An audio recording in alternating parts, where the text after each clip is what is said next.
Hi, hello, I'm the pterodactyl, and I've been working on this video very long, and I keep on failing. So here's my final attempt. No matter what happens in this one, I'm posting it. That's a threat. So, welcome. Oh, you can't even see it in frame. Dang it. Welcome to the Legend of Zelda Timeline. Or as I like to call it, an unhinged abridgment of the Legend of Zelda series, told by yours truly, the pterodactyl of madness. Welcome. So as you can see, you can't see the top of that, which is fine. That's going above the board technically. Let's start at the very beginning of the world. World creation. Welcome to the start of the world. There was nothing. Until there were things. Those things being the golden goddesses. This is Din, the goddess of power, Nehru, the goddess of wisdom, and Fur, the goddess of courage. Together, they created the world. Where'd they come from? Who knows? That's how creation myths work. So yeah, they created the world together, and then once they were done, they said, okay, yeah, we're gonna leave a symbol of each of our powers, right? And that became known as the Triforce, handily demonstrated by my poor triangle skills. I mean, it's decent, but you can definitely see that courage is smaller, because I can't divide it evenly freehand. Anyway, top piece, that's Din's piece, power, this piece, wisdom, this piece, courage, and together they form the Triforce. Individually, they're known as the Triforce. Thanks. I hate it. Now, but you can just call them by Triforce of Wisdom, Triforce of Courage, Triforce of Power to be less confused. But yeah, so they create that, and then they say, okay, we're done. We're gonna go take a nap forever. Hylia, you're in charge. 2. So the golden goddesses decide that they're done with the world. They go to take their nap, and before they leave, they give the Triforce in all of its glory to Hylia. So I'm sure you already have questions. Who is Hylia? Where did she come from? That's a good question. I can only assume that the golden goddesses made Hylia and every other god or goddess and deity that we will see in the series from this point onward, because they are the creators of everything. That said, we won't see them again. Well, maybe we will. It's complicated. I'll explain it later. But for now, they're gone. And Hylia is in charge.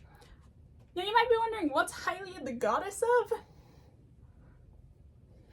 That's a good question. It's unknown.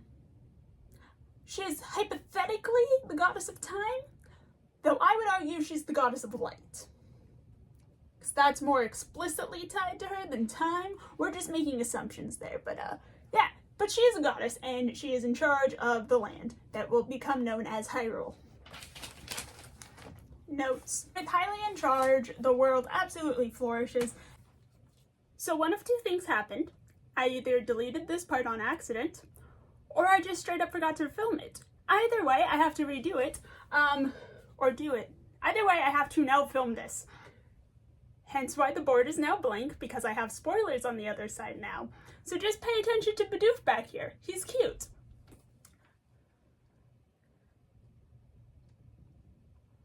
My house is haunted.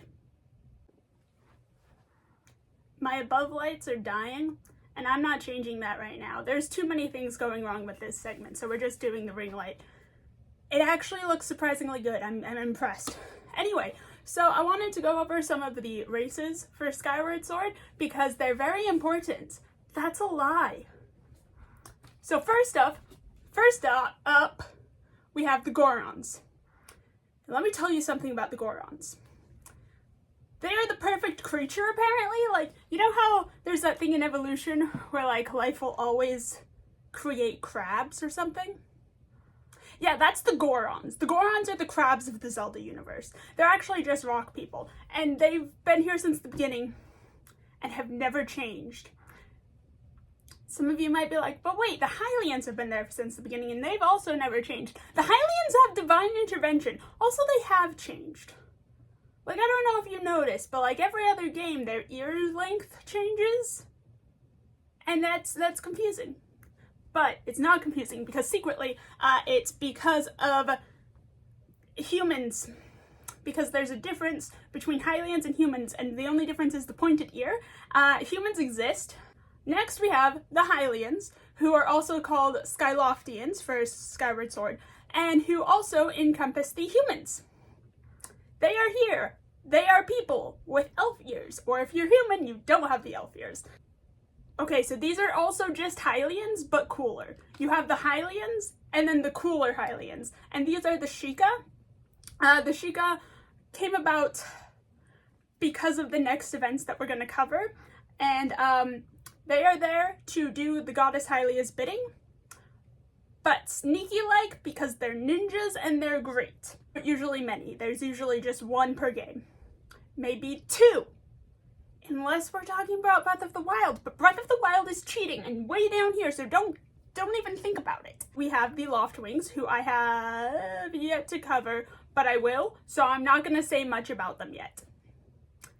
Next part. But all you need to know is that they're giant birds that a human can ride on. Or Hylian.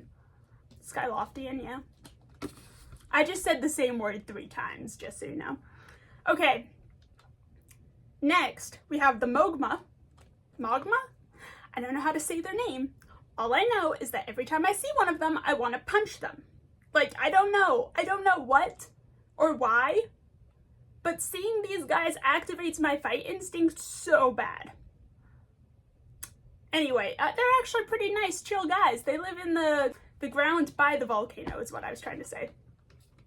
But yeah, I don't like them. I want to fight them. But they exist. I had an entire list of which of the races I forgot. And I still managed to forget to say one. So we're back, hoping that my light doesn't start freaking out again. Right before I'm about to go play Lava Monster. These are the Kikwi. They are very cute. They are defenseless. They have no self-preservation instinct. We have the Perella. These guys are like jellyfish seahorse guys. As you can see by the picture, they live in the water. And that's all you need to know about them. Remlets. These cute little adorable flying cat creatures that at night will try to tear your face off. Rounding up our list, we have the robots. So that should give you an idea of just how much the world is flourishing right now. They have robots to do their bidding. And these robots last a while too. Every time I think about the robots, I'm like, why? Why? Because like Zelda, the series, is like medieval Renaissance type of era thing, you know? But then you just have like every game throws in a robot. I will do a robot counter later on, but like I'll tell you how many of these games have a robot in them, and it's surprisingly a lot. Okay.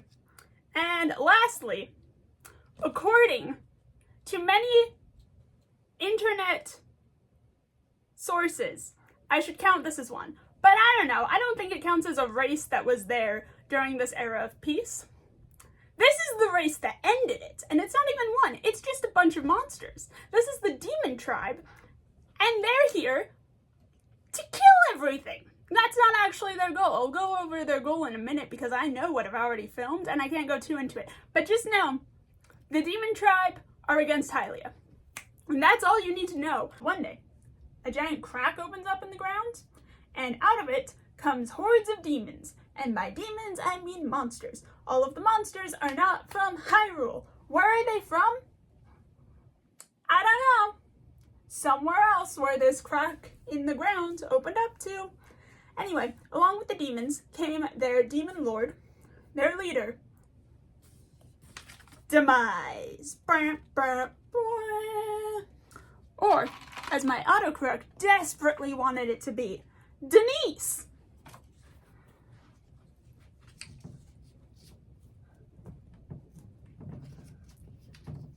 So I'll say hello to Demise/Denise. I will be using it interchangeably because I think that's funny. Thank you, autocorrect, for being bad at your job. So Denise shows up with his big horde of monsters and says, "Hey, you've got that all-powerful Triforce thing? Gimme." To which Hylia says, "No. What are you talking about? Go away." And then Denise says, "Well, I'm gonna start a war because I want the powerful Wishmaker." And that's when the war starts. So I have no clue how long this war lasted, but I'll tell you what I do know from my notes. So during the war, Hylia had a very special boy, a chosen Hylian knight.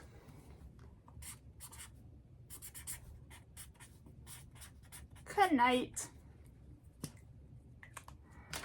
Say hello to Mr. Knight. Yeah, so the knight, Hylia's chosen hero, they were most likely in love. I'm just throwing that out there. They were definitely in love.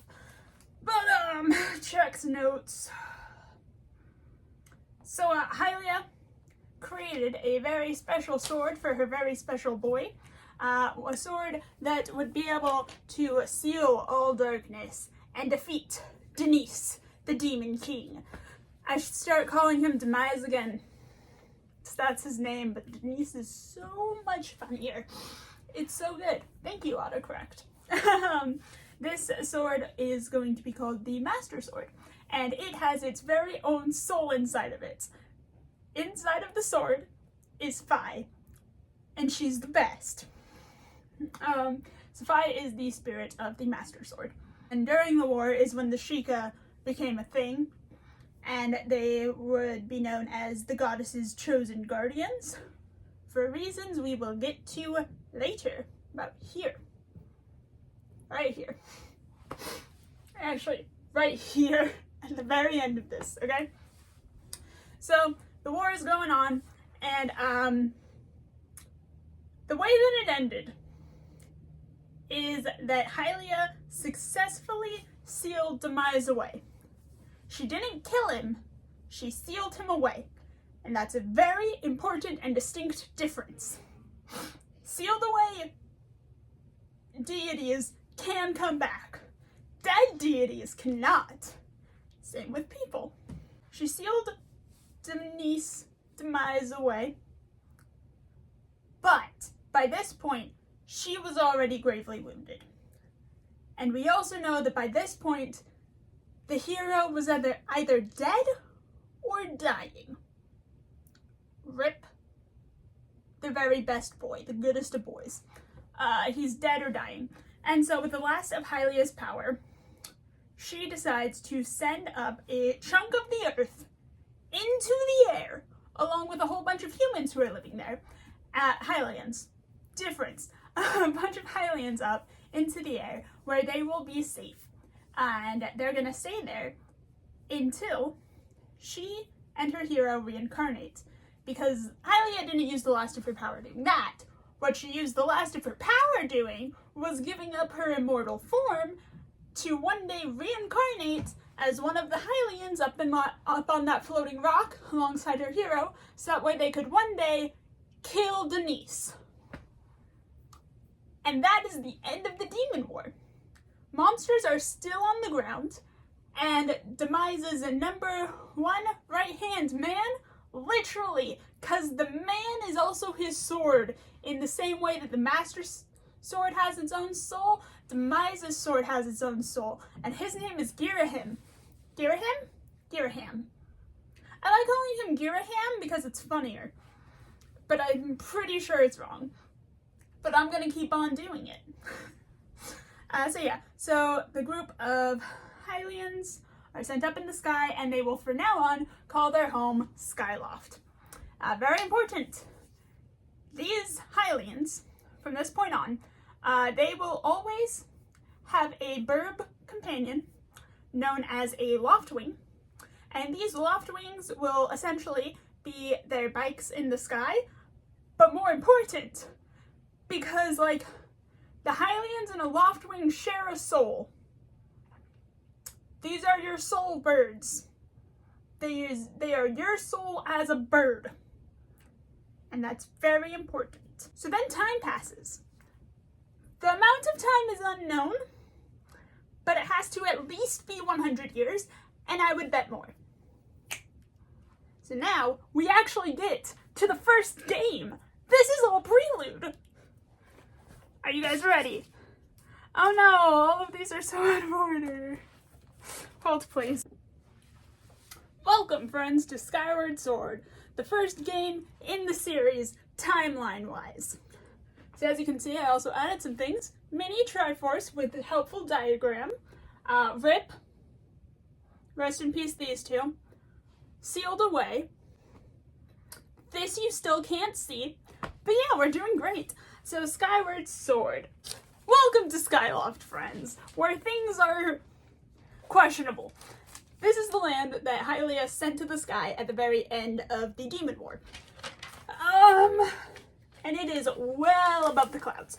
And nobody has ever been below the clouds at this point. No one remembers the below lands. They think the cloud is an abyss, and they can't see under it. That's how thick these clouds are. Here live the Skyloftians. Also, they're just Hylians, but they're in Skyloft. They don't know what Hyrule is.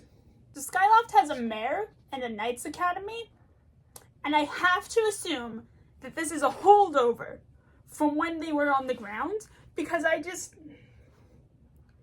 why do they need knights? That doesn't make any sense. Yeah, there are very few threats to them up here in the sky. There are a couple other floating islands nearby, yeah, but that's Skyloft. One graduate from the Knight Academy per year, because here's how they decide that you're ready to become a knight. Once a year, at like this festival thing, you do a bird race, but it's also capture the flag, where only one person can get the flag. And then once you do that, you go through a ceremony, and then you're a knight officially. But it only happens once a year. It just... I mean, they don't need knights, but like, I'm still questioning things. So this year, the Knight Academy is having their annual knight race. That's what I'm calling it, and I'm sure that the festival has an actual name, but I'm calling it a knight race. But yeah, say hello to Link. This is Link. He wants to sleep. That's all he wants to do. This is Zelda. She's here to get Link up because, without her, he'd just sleep for all eternity. So Zelda is the daughter of the mayor, who, like I said before, there is a mayor. Don't know why a mayor specifically. And both Link and Zelda go to the Knights Academy because I don't think there's anything else for children to do. Like, you go to the Knights Academy, you become a knight, or you don't. And then presumably at some point you give up on being a knight and become a regular townsfolk. I'm guessing here. I'm guessing on that. But, yeah, also, meet Groose. He has stupid hair, and, he is Link's bully because he likes Zelda. But Link also likes Zelda. Maybe?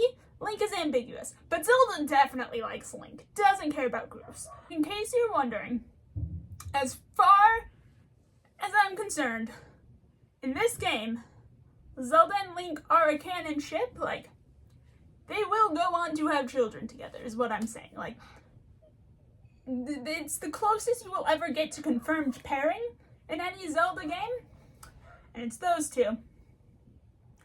If you question that, you're wrong. Like, who else? They go through this entire game strictly for each other, in terms of Link going after it for Zelda, but yeah. Anyway, they're canon. I will be informing you what I think the canonicity of Zelink, which is the ship name for Zelda and Link, is for each of the games as we go. If I remember. If I don't, too bad. So yeah. Zelda is in fact Hylia reborn. And Link, get this, is the Knight Reborn. Gasp! Nobody saw that coming! Groose is nobody reborn. Groose is just there, but it's too funny to not talk about him sometimes. But they don't know this information. All they know is that the ceremony night race is happening today, and Groose stole Link's bird, and they have to get the bird back. Link has a very special red loft wing. Very rare. But Link is a special boy, because he's reincarnated from this special boy. What just fell? I forgot that I put the golden goddesses behind me, with the sign of they're just chillin'.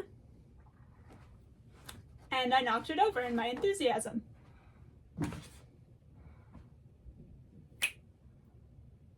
Anyway, so they save Link's bird, very special red loft-wing bird.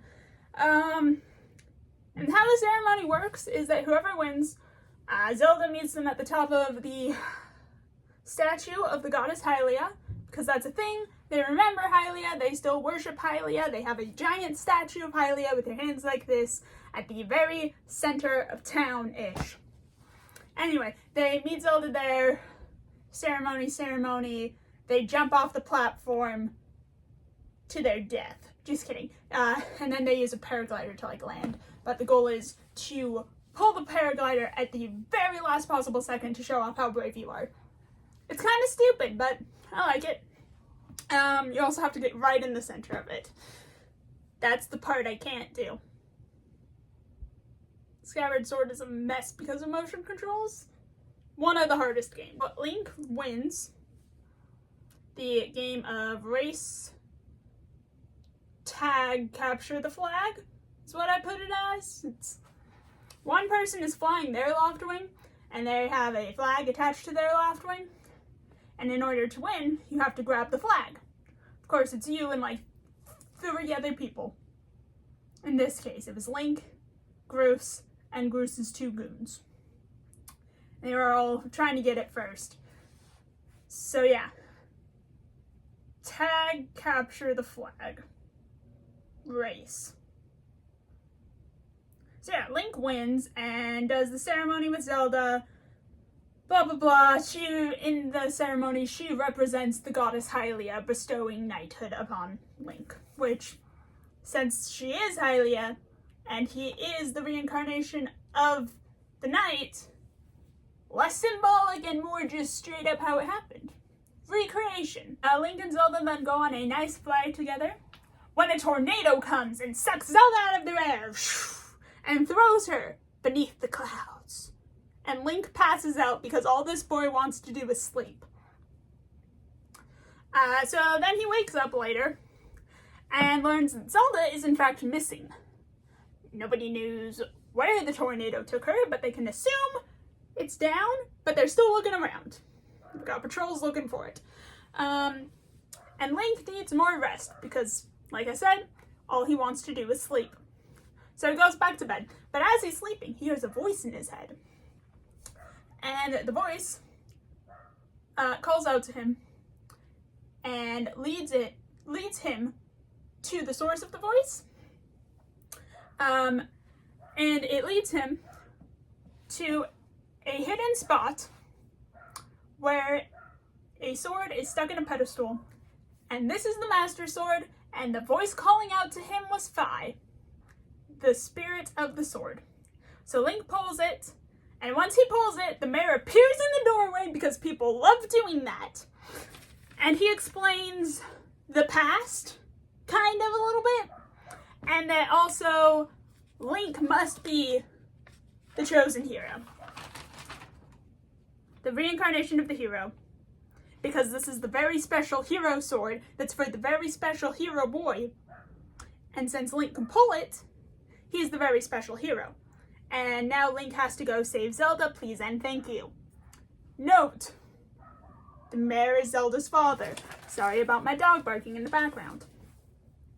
So Link ventures off with his bird, his sword, and that's it. And he goes down to the surface world. And all he has is Fi to guide him. by showing him the ropes, like literally GPS navigation on. She's pretty cold and robotic right now, and she really likes to tell you percentages. Right now, she is also not at her full power, meaning that the sword is not at its full power, but it's fine, we promise, it's fine. So time to speed run the actual story of this, because there's only a few important parts, and I'm just gonna tell you them fast. Link goes to the surface to find Zelda, and this is Girahim, the soul of Denise's sword. He has kidnapped Zelda so that way he can use her soul, which is the soul of Hylia, to revive the currently sealed Denise. And then this is Impa. She's one of the last Sheikah. According to this, she is the last Sheikah, and she is here to save Zelda and explain to Zelda what her role in all of this is. What Zelda needs to do is go around to these temples and reawaken the soul of the goddess inside of her to get the full power of the goddess Hylia. And Impa will be escorting her through that, and also insulting Link. She explains to Zelda what's going on.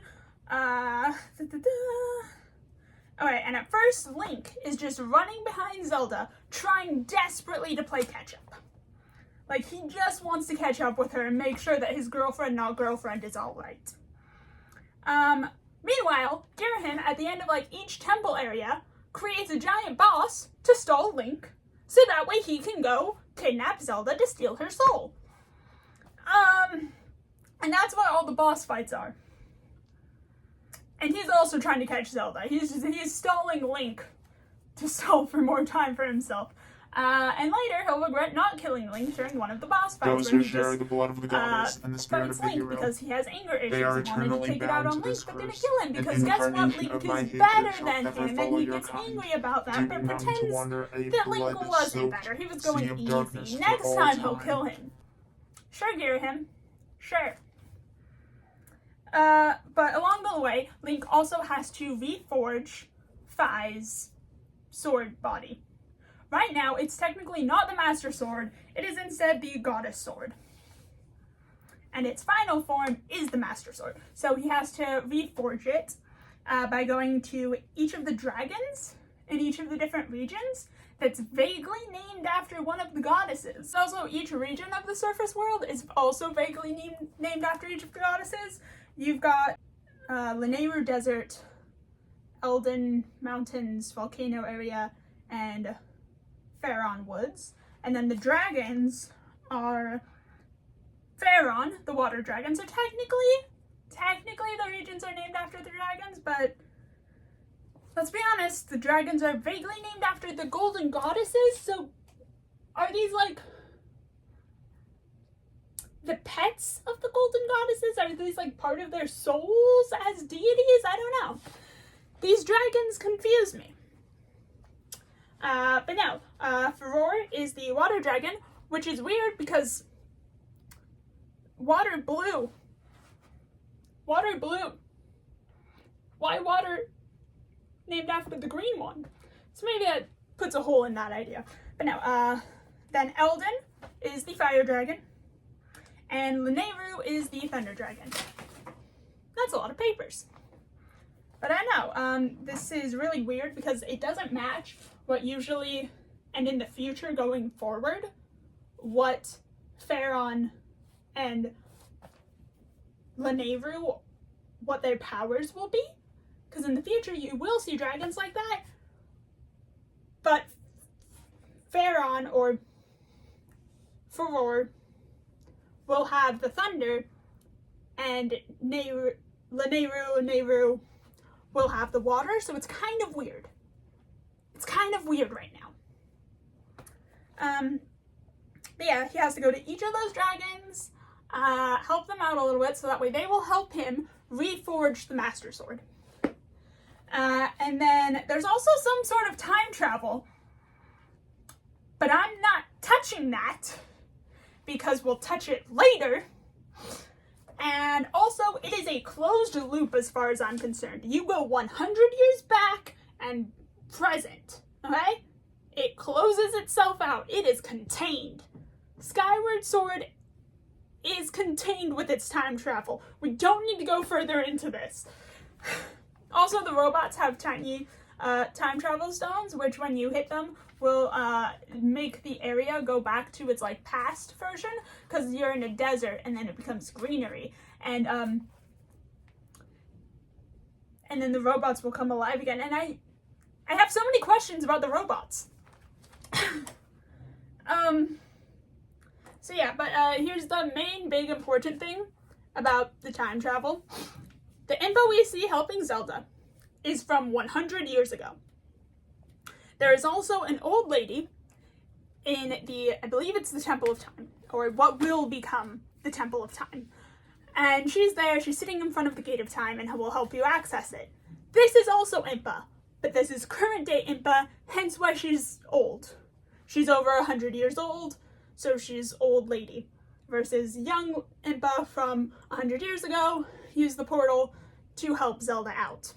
Also, at one point, Groose comes down to the surface with Link because he's tired of being a side character. In the end, Link faces off against Demise.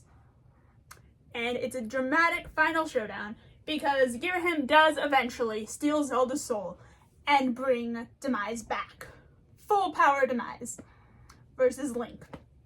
Not only is the world in trouble, his girlfriend doesn't have a soul and she's dying. He needs that back, please.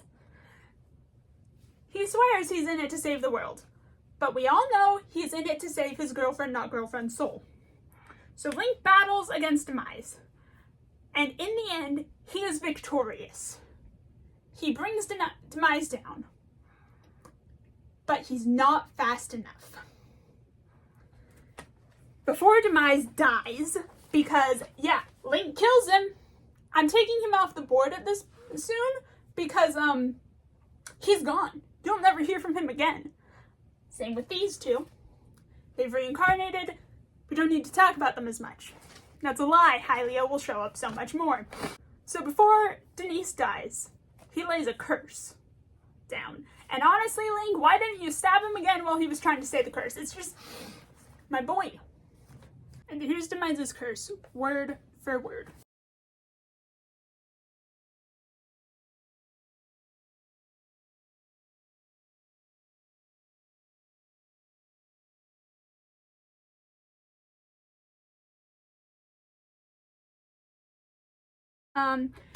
In case you're wondering, that will be the entire theme throughout the entire rest of this timeline. Demise's hatred shows up because the blood of the goddess is still kicking around, and the spirit of the hero has been reincarnated because the hatred's coming back. So it's a vicious loop, and every time that they successfully end it, it will eventually start again. Forever. Hyrule is doomed to this fate forever. Unless you can get rid of the blood of the goddess, or the hero spirit, which that one's actually harder to get rid of.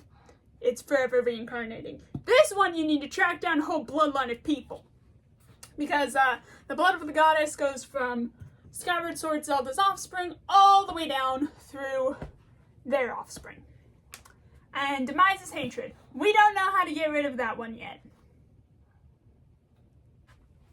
So after Demise gets his curse off, curses the world forever, he dies.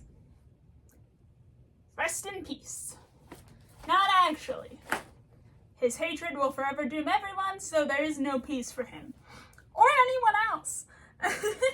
And Link, Zelda, and Groose all return to Skyloft, and they use the magic of the Triforce, which has been hidden away this whole time, to bring Skyloft back to the ground. Link also puts the Master Sword away in its pedestal, and Fi says a very heartfelt, touching goodbye. And I need you to know this.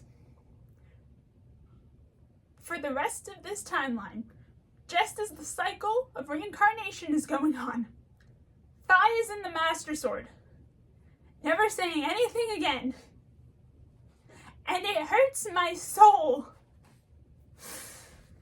I'm gonna put that up here next time I shift things around, that Fi is in the Master Sword this whole time, just sleeping. I actually think she's able to see what's happening, but yeah. They return to the surface, and they're gonna start rebuilding Hyrule. That said, at the very end of the game, your loft wings fly away, and they're never seen again for the rest of this. So all of these Skyloftians just lost half of their soul. That feels important to mention. It's never addressed, but half of all of these Skyloftians returning to Hyrule's surface will forever feel like they're missing half of their soul. And then, before we continue on to the next point in the timeline, here are my personal notes of things to think about. 1. Fi is forever resting inside of the Master Sword. This is so important to me. Remember this. 2. Oh, I already said that one. 3. I already said that one. 4. So, the Kikwi and the Mogma will never be seen again. They go extinct after this. The Gorons are perfect beings and continue to live. The Kikwi and the Mogma die. The Perella might die, but they also might just evolve to become the Zora, aka the fish people. It's hard to tell. I think they became the fish people. Other people think they died. Hyrule Historia says they're extinct, but that's, I don't know. I don't trust that source. Okay. Earlier, when Groose was on the surface with Link, he looked at the Lanayru Desert and wanted to name it Grooseland. And because Groose has bright red hair, it spawned the theory that Groose is the ancestor of all Gerudo, which are like a classification of Hylians, kind of like the Sheikah are, who are all women and have red hair. So Groose starts that line, and they live in the desert. So Groose is the ancestor to all of the Gerudo. All those descendants will make up what will become the Hyrulean royal family. That's very important because they are the blood of the goddess. And that's the end of Skyward Sword. From here on, we move on to the Era of Chaos. You ready for it? So welcome to the Era of Chaos, where the biggest thing of note is the Interloper War. So people begin to hear about the power that is the Triforce, because wish-granting machine, and they really want it for themselves, personally. So yeah, people are fighting for it. There are also monsters still about, but mostly it's about fighting over the Triforce. Eventually, 7 stages are created. They are a group of 7 people who will do what's best for Hyrule. They will protect it, and they will protect the Triforce. And so the Triforce is eventually sealed within the Sacred Realm. What's the Sacred Realm? So in Skyward Sword, the Sacred Realm was a place where you went to complete a bunch of trials, but it was not real life, and you had no weapons. It's basically its own fantasy thing. It's a pocket dimension. And for Skyward Sword, you used it to train and test your courage and skills. Here, it is used to house the Triforce, and that's it. It holds the Triforce. That's what the Sacred Realm does here. It does also change a lot, the Sacred Realm, so, yeah. Right now, don't worry about it. It just holds the Triforce.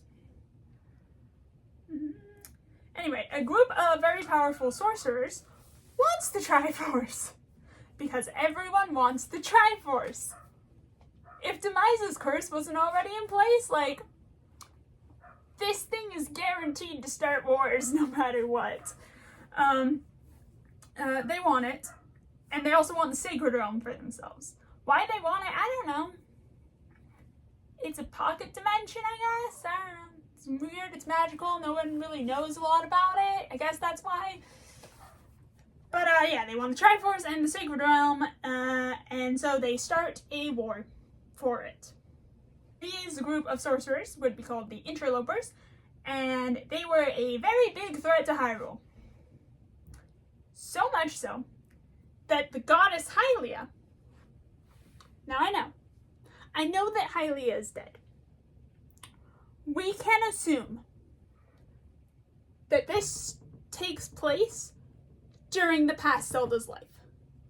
We can assume that Skyward Sword Zelda is still alive and therefore she is still Hylia, or we can assume Hylia's goddess soul is still around because she will be worshipped in future games and she does still have her goddess powers in those games. So it's unclear. But the goddess Hylia asked the light spirits. Here's the fun thing about the light spirits. They have the same names as the dragons from here. So why are they called light spirits now? Because they were always servants of Hylia, and Hylia is presumably the goddess of light. I'm making sense again, I swear. So yeah, the light spirits, Pharaon, Eldin, and Lanayru, to seal the Interlopers' powers. And they do. They seal it inside of an ancient relic called the Fused Shadow. And then the Interlopers were banished using a special magic mirror into the Shadow Realm. Look, if I don't make that joke now, I'm gonna make it again later, and it's gonna be worse because it happens more often. No, they're banished to the Twilight Realm. From there, they will go on to become accustomed to the Twilight Realm and become known as the Twali. I have no clue where the mirror came from or how they knew about the Twilight Realm. Like, these are just things that exist. I can't explain it. They exist. Don't know where they came from. You just have to accept it. After this, to end all the fighting over the Triforce, not only is it sealed within the Sacred Realm, but it is also, the Sacred Realm itself is sealed off by the Sage of Light, Rauru. I will explain him later, but this is Rauru. Not this one. Not the one from Tears of the Kingdom. No, that's a fake Rauru. It's this old guy who looks like a bird. He's also known as Kapora Gabora in his owl form. He then builds the Temple of Time over the Sacred Realm where it's sealed and where the Master Sword is. From this point on, the Kingdom of Hyrule officially starts. We've got the Hyrulean royal family from the line of Zelda down. We have the Kingdom of Hyrule, probably Castletown starts, and now we can get to the next hero in the series. Everybody say hello to the hero of men. He is one of the non-playable Links. We can assume that his name is Link because every hero's name is Link. I forgot to mention it earlier. But that the chosen knight of Hylia, his name was probably Link. So now, hero of men. Who is he? Why isn't he playable? Good question. We don't know a lot about him. So, in his time, Hyrule, the kingdom was founded, but there were still a lot of monsters around, and the monsters were on the rise.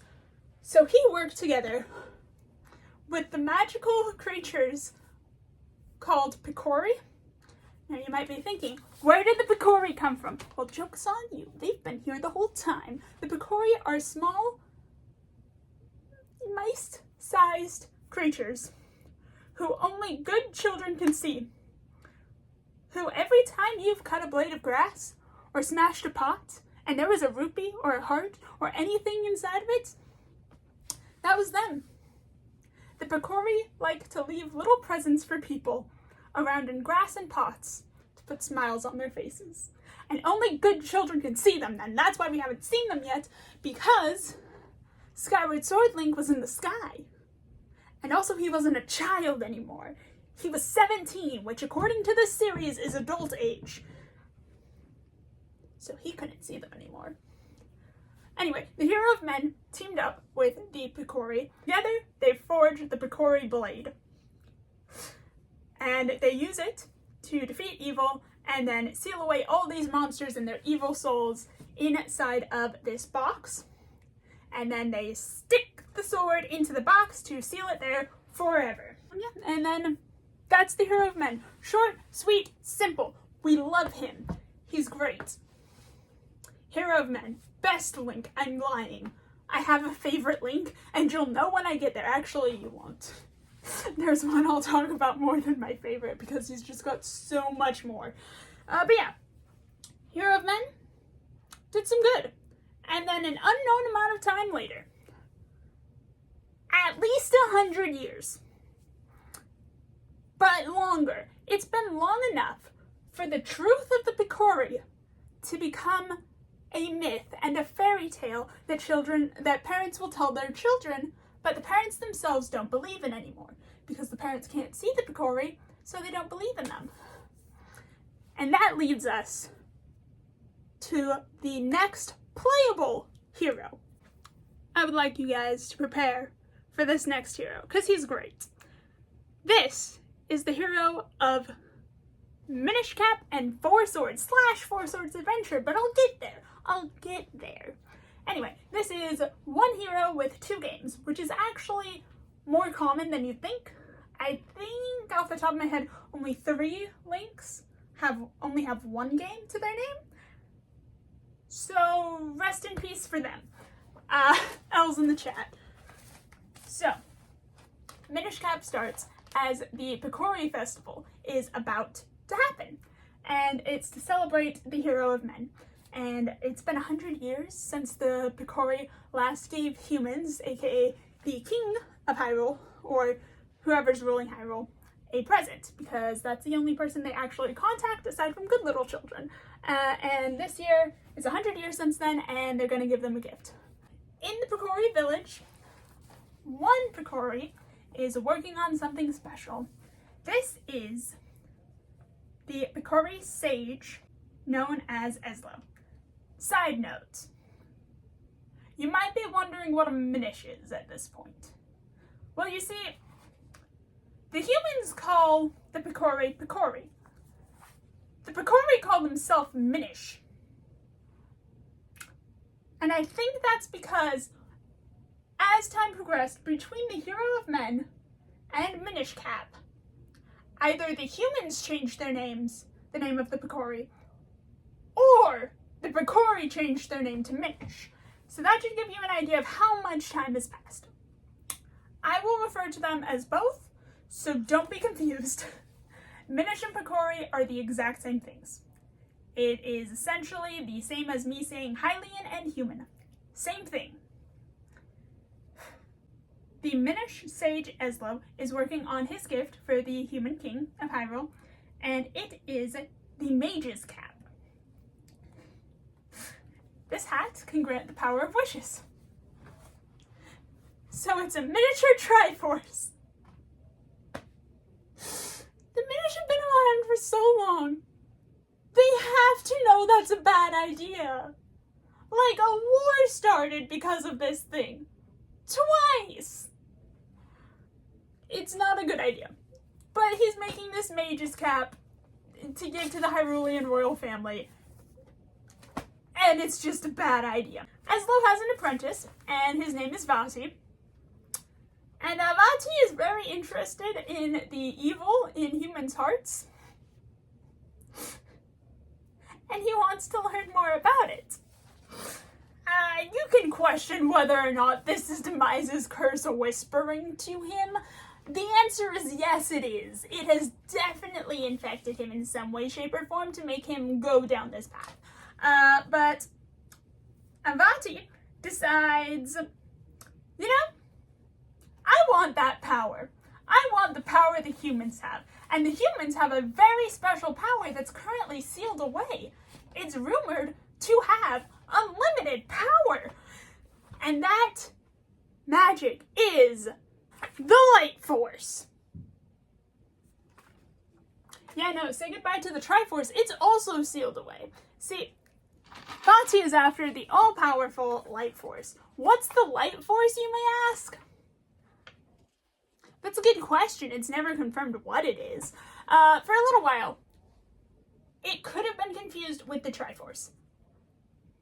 But, because I know that the Triforce is sealed away at this point, I'm going to say no. And for reasons I'll explain a little bit later, this is the blood of the goddess. This is the power of Hylia condensed into a human person. That's what the Light Force is, and that's why Hylia is the goddess of light. So welcome to the board of powerful magical things, the Light Force. Here to start a war in place of the Triforce. So yeah, he wants that. But Vaati's just a little minish guy right now. How can he become strong enough to get the Light Force, which he believes is sealed under the Picori Blade, in that magical chest that we know has a bunch of demon spirits in it? Well, he steals the mage's cap from Eslo, curses Eslo to become a cap, or a hat, making him a Minish Cap. He is the title. And then he becomes a powerful sorcerer of Hylian look. Yeah, he becomes a Hylian with his powers. And then he plans to go steal the Light Force. And it's perfect timing too, because at the Picori Festival, they're doing a tournament where whoever wins the tournament gets to do the ceremonial thing of pulling the light sword from its pedestal, or pretending to, getting to touch it or something. I don't know. It's weird. So Vaati goes and he says, I'm going to enter that festival to win it. I'm going to enter this tournament because I have to do this by the books first. I have to win the tournament first. He's so stupid. I will say this. I think, for as terrible as Vaati's plan is to enter the tournament, I do think he has a limit on how much he can do with the mage's cap. Otherwise, I think he would have wished the Light Force to himself. Either that, or he's just not very creative. And I think I'm going to go with the second one. Because why else is he doing the tournament? Everybody meet Link and Zelda. Zelda is the Princess of Hyrule. She has the blood of the goddess. This is Link, her best friend and the grandson of the townsmith. They've been besties for life. They decide to go to the Picori Festival together. They play some games, have some fun. Zelda wins a raffle, which kind of unfair, but it is random, so it's totally fair. And when given the choice between a heart container, a pretty stone, and a tiny shield, like a toy shield, she chooses the toy shield, then turns around, gives it to Link, so that way he can be a dork and go like this. Ha, ha, ha. And one last thing about Link, this one likes to roll around in somersault. It's great. Very, very, very rolly boy. He likes to roll. Zelda eventually has to go and do, the ear. Zelda eventually has to go and be a part of the ceremony for the winner of the tournament. And the winner of the tournament, surprise, surprise, was Vaati, because he's got a wishing cap. He could have, maybe he did wish to win the contest, like the tournament. Maybe he did that to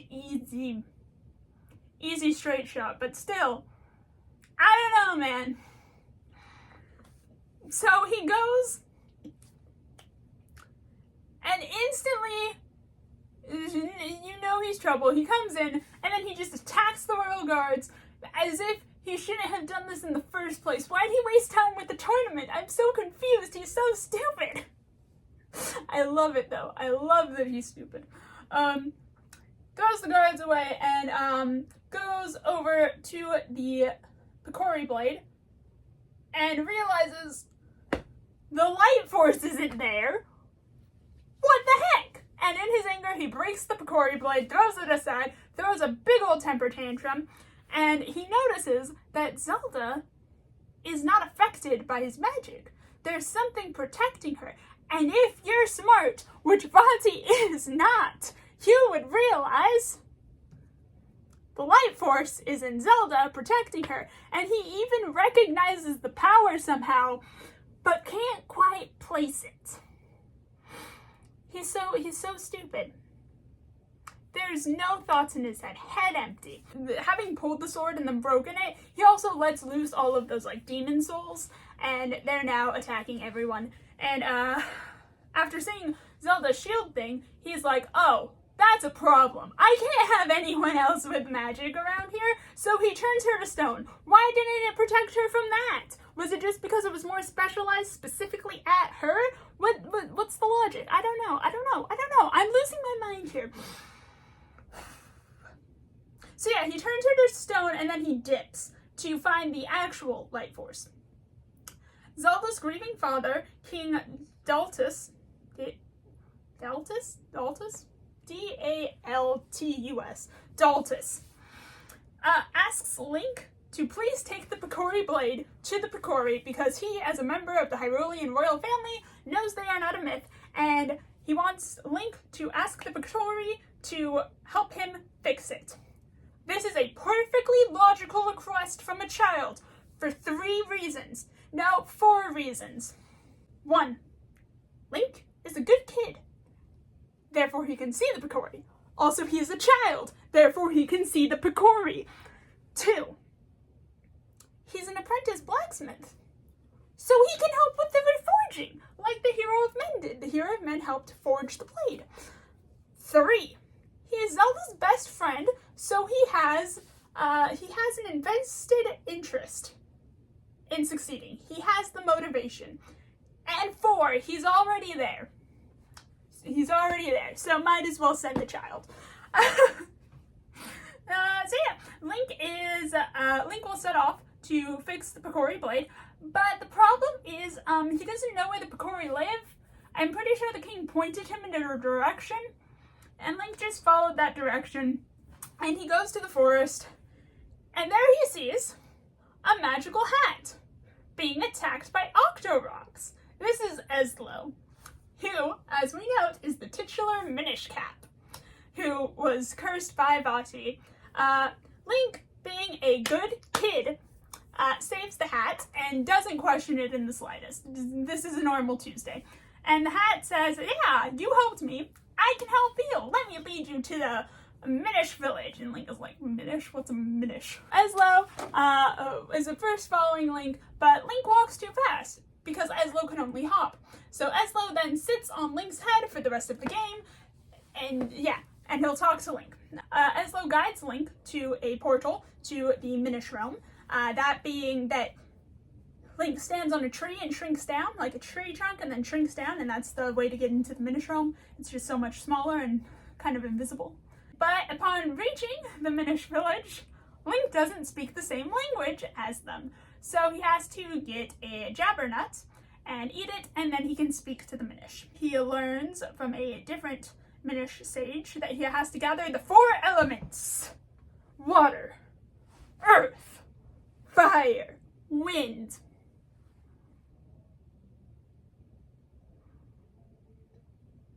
The 4 elements will open the path to the light, meaning it will open the path to the light force. The Vati knows about the 4 elements thing, but he also knows that Link is about to go get them. So he figures, why should I do some work when I can let the kid do it and then mug him?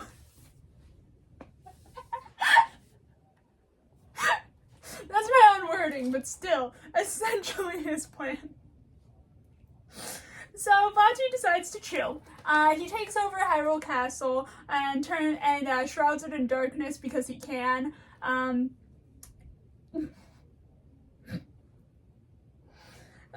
So Link does gather all 4 elements, and with the help of Malari, the Minish Smith, he fixes the Picori blade.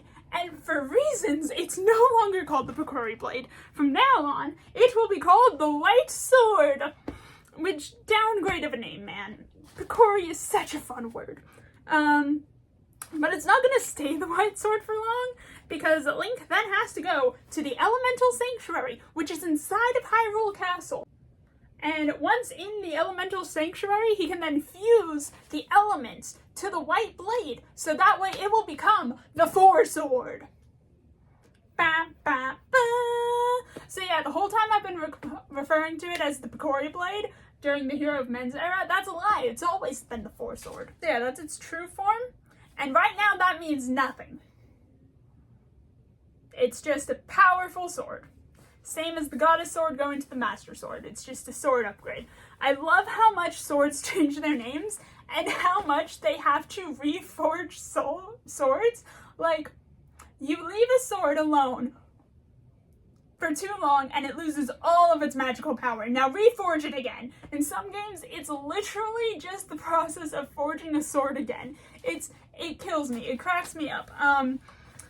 Okay, so Link enters the chamber of the Elemental Sanctuary, and there are a bunch of stained glass, which reveals that the Light Force is inside of Princess Zelda, because it is the blood of the goddess. It's the goddess's power. That's what it is. Unfortunately, Vaati was right behind Link, because his whole plan was to have Link do all the work for him, which honestly, kind of smart. Kind of smart.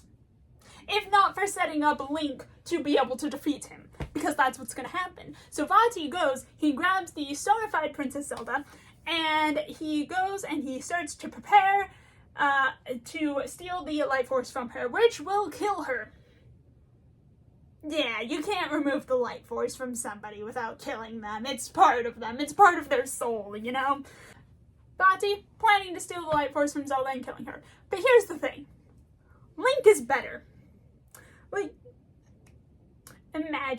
just imagine having the powers of an all-great mage, along with a hat that grants you wishes, and then being beaten by an ADHD child. Like, he took the biggest L. He lost so hard. He went into, I believe, 2 different boss transformations, and he still lost. Vaati lost so bad. Like, it's not even funny. It is funny, because he's the bad guy, and he's supposed to lose, but, like, rest in peace, Vaati.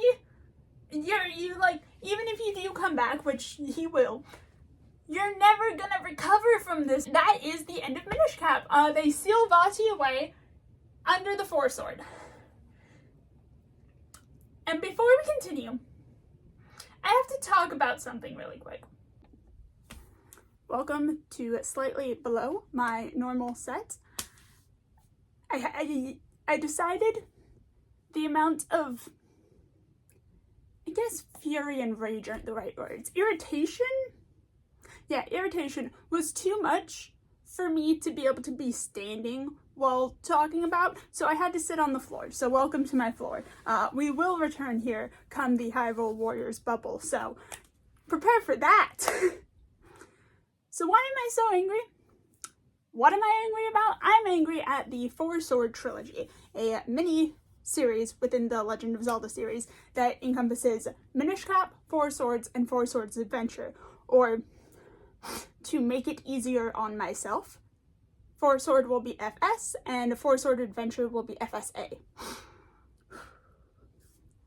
So,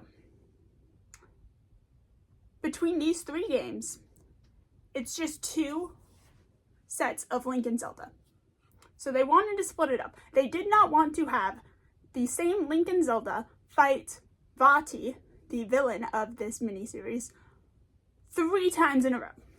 I can understand that. I can understand wanting to make a new Link and Zelda to fight Vaati like one more time. My problem is that they moved Four Swords Adventure further down in the timeline. And let me explain why that shouldn't be the case, why they should move instead 4 Sword down in the timeline. So, okay. So, FS came out in December of 2002 in the US and March 14th of 2003 for Japan, which I think it's interesting that this is like one of the only games where it came out in the US first. I don't know what was going on there, but 4 Sword came out 2002. 2003, right? Now, the next game of the trilogy that came out was FSA, 4 Sword Adventure. It came out June 7th of 2004 for the US and March 3rd of 2004 for Japan. And then want to know what came out next? Minish Cap. January 10th of 2005 for the US and November 4th, 2004 for Japan. Clearly, FSA and Minish Cap were made together. They were made at the same time with each other in mind. So why would you separate Minish Cap from FSA and instead have the timeline go Minish Cap FS?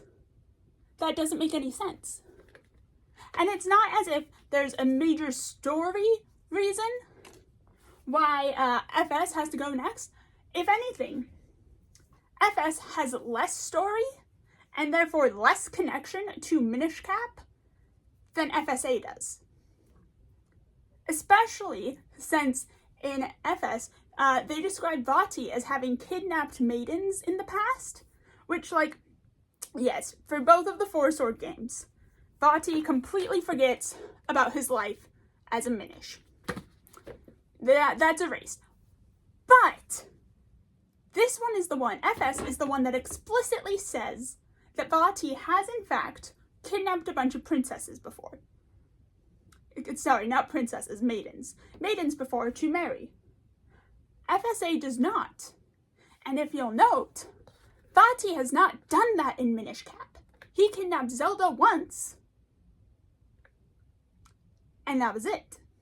And only at the very end, he turned her to stone for the most part.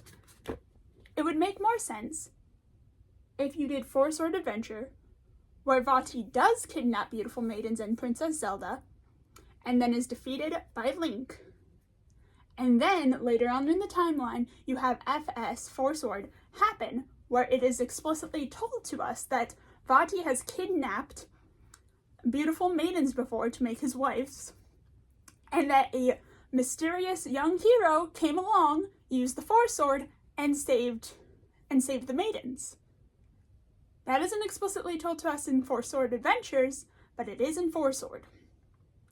And so this coming after this makes more sense.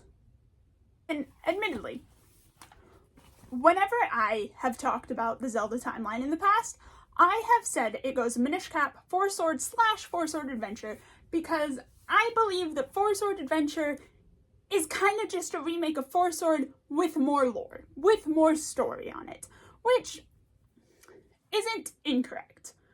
But I don't think Nintendo wants to have 4 Sword be the only game where there's a remake of it, so this one goes by the wayside. This one is not involved in the story whatsoever. That hasn't happened with any of the past Zelda games. They're all in there. So if they want to keep both 4 Sword and 4 Sword Adventure, all I'm saying is keep 4 Sword Adventure with the game it was made with, Minish Cap. That makes more sense. They are more connected than 4 Sword is with either of the other two. I'll come back to the floor later, because I do want to talk about the specific points that come up in FSA's story, where it seems like, oh, that's why it has to be here in the timeline. That's why they put it here.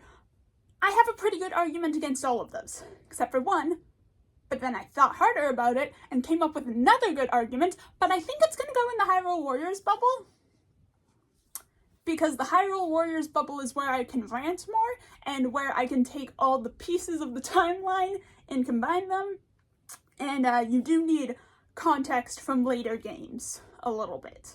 Just the next game in, but I don't want to spoil the next game for people who don't know the timeline. I don't want to jump ahead, it's just, So we'll come back to this problem, and I will refute all of the points about why maybe Four Sword Adventure has to be later down in the timeline. And with that, let's return to the upland, where I will tell you about Four Sword Adventure, and I will save Four Sword for later. Okay, we can now move on from Minish Cap to Four Swords Adventure. I've already explained this, I don't need to go over it again. It has been several years since the events of Minish Cap, and Vati has been safely sealed away. Until one day, Zelda gets a bad feeling. Bad omen. Because she's good at that. It's like one of Zelda's powers, predicting something bad is gonna happen. So, Zelda calls Link and the 6 maidens. Who are they? When did they appear? In the in-between, between Minish Cap and Four Swords Adventures. Just don't question it. Don't question it. They've always been here. And here's the thing. They can't get to the Four Sword without the help of the 6 maidens. They have to make a portal to the Four Sword to keep it secret, keep it safe. So Zelda calls Link and the 4 maidens and 6 maidens.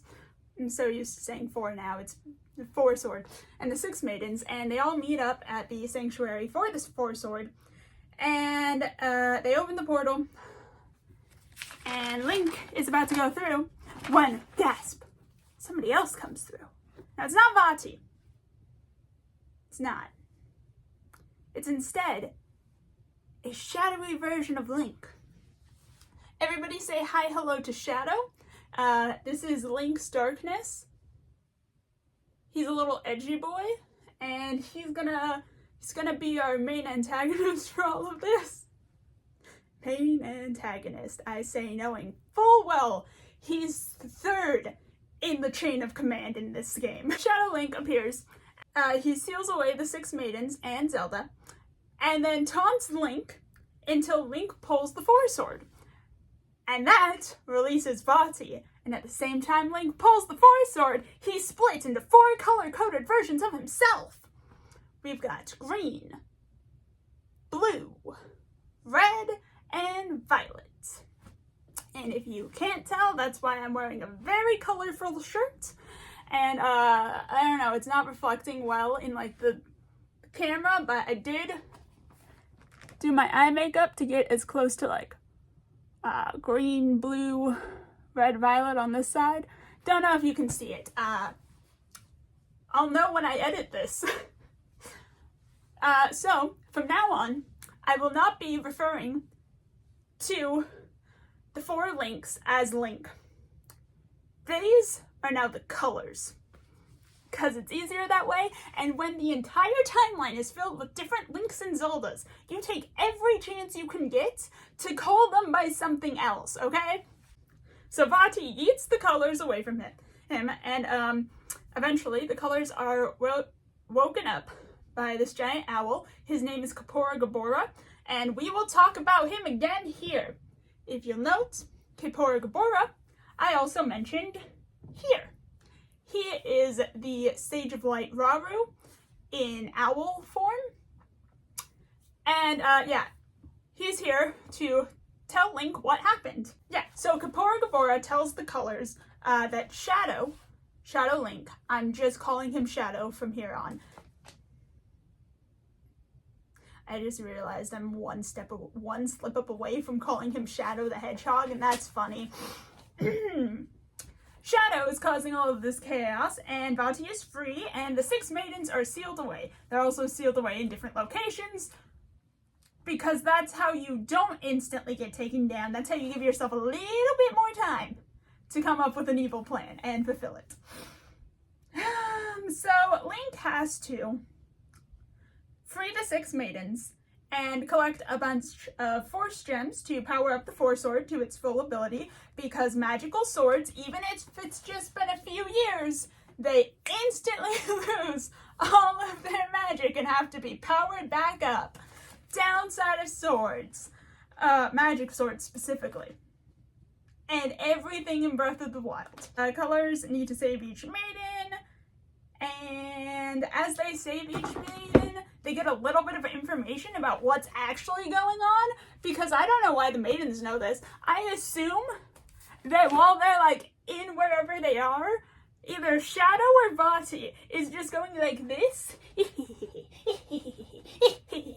back and forth, and explaining his evil plots, but not fully, just in small little bits, enough that he thinks it's harmless, but because Link is gonna save all of them, Link's eventually gonna get all the information, so it's very harmful to the evil plan. So good on you, Vati, who I completely made this up about. That's how I think they got this knowledge. This is headcanon. This is fan fiction. Back to actual story. So Link goes, he frees the Green Maiden, and she tells him that Zelda is being held not in one of like the temples around here. She is being held in the realm of heavens, which to get to, you have to go to the Wind Temple, and here's the thing, it goes Wind Temple, and then you need Magic MacGuffin to get to Realm of Heavens, and then from Realm of Heavens, you can then get to Vati's Wind Palace, which is where he is, because he's a coward, and also he's really dumb. So being away from the action, that's the best move he could have made for himself. In order to get to the Realm of Heavens, Realm of Heavens, the colors have to collect 4 royal jewels, who were given to 4 Hyrule Knights. Knights of Hyrule, sorry. But these 4 Knights of Hyrule were cursed and taken to the Shadow Realm. Just kidding, it's the Dark World.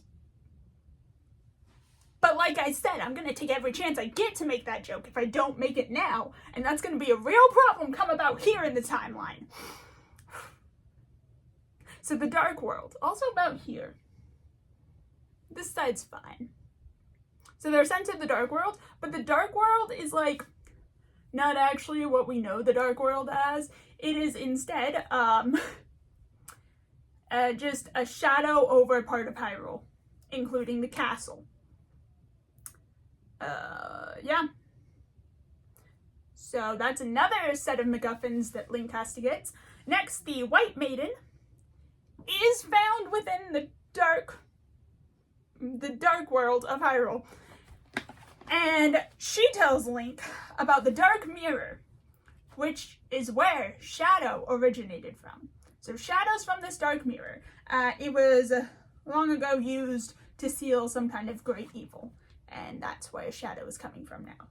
The colors also learn that Vati is not in control of everything that's happening. That's right. You got Shadow Link here, who started all of this off. You got Vati over here, and you think he's the big boss. And then you've got third person, who is big boss, and who started all of this by presumably stealing the Dark Mirror and setting Shadow to work to free Vati. I already alluded to this earlier, so it's not a surprise. Shadow is third in the chain of command, but he is also the big boss. Just saying. The true mastermind behind all of this is Ganon, King of Darkness. So, do not jump ahead in the timeline. You are not allowed to know who Ganon/Ganondorf is, okay? You have to pretend you've never heard of this name before. So who is Ganon? I don't know. He's the mysterious King of Darkness who set into motion all of the events we're playing through in Four Sword Adventures. In the Forest Temple... Anyway, the colors take in this information. They're great. They react with the stone face of... Yeah! That's the sound Link makes. And then they go to the Forest Temple, and there they see that the Dark Mirror was stolen because it used to reside within the Forest Temple. And they also freed the Red Maiden, and she gives them a little bit more information. She tells them of Ganondorf from the Gerudo tribe, who are very peaceful, nice people. The colors then head to the Gerudo tribe in the desert to figure out more about this big mastermind Ganondorf, or Ganon. What's the deal with the name difference? At the Gerudo tribe, they learned that Ganondorf broke the laws of the Gerudo, okay? He went to the sacred pyramids. Who are these pyramids sacred to? Not Hylia, presumably. Probably not the golden goddesses either. We don't know. I'll go into that in the next game. Yeah, he went to the sacred pyramids and then retrieved an ancient weapon that will turn him into the King of Darkness. This is when Ganondorf transforms into Ganon. So that's what's up with the name difference. When he's a human/Gerudo person, he's Ganondorf. When he's evil King of Darkness in beast form, he's Ganon. Very important distinction. The colors save all 6 maidens, and they beat/liberate the 4 royal knights of Hyrule, which means that they have the 4 royal gems. So that way, they can get to the Realm of Heavens. It does not roll off the tongue. I can't remember that one for the life of me. Which means I finally get to go to the Temple of Wind. And then they can open the path to the Realm of Heavens. They can finally save Zelda, their best friend from childhood. So there they save Zelda and defeat Shadow. And they obtain the Dark Mirror. They're doing great here. 3 objectives complete. Bam!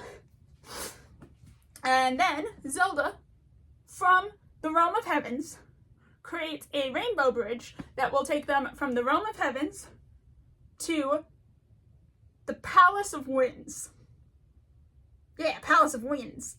And there they fight and defeat Vati because Vati goes out like a chump. All the time. Nothing but disrespect towards Vati here. But here's the thing. Vati's power was kind of keeping the entire Palace of Winds in the air, and without that power, it starts to crash. So,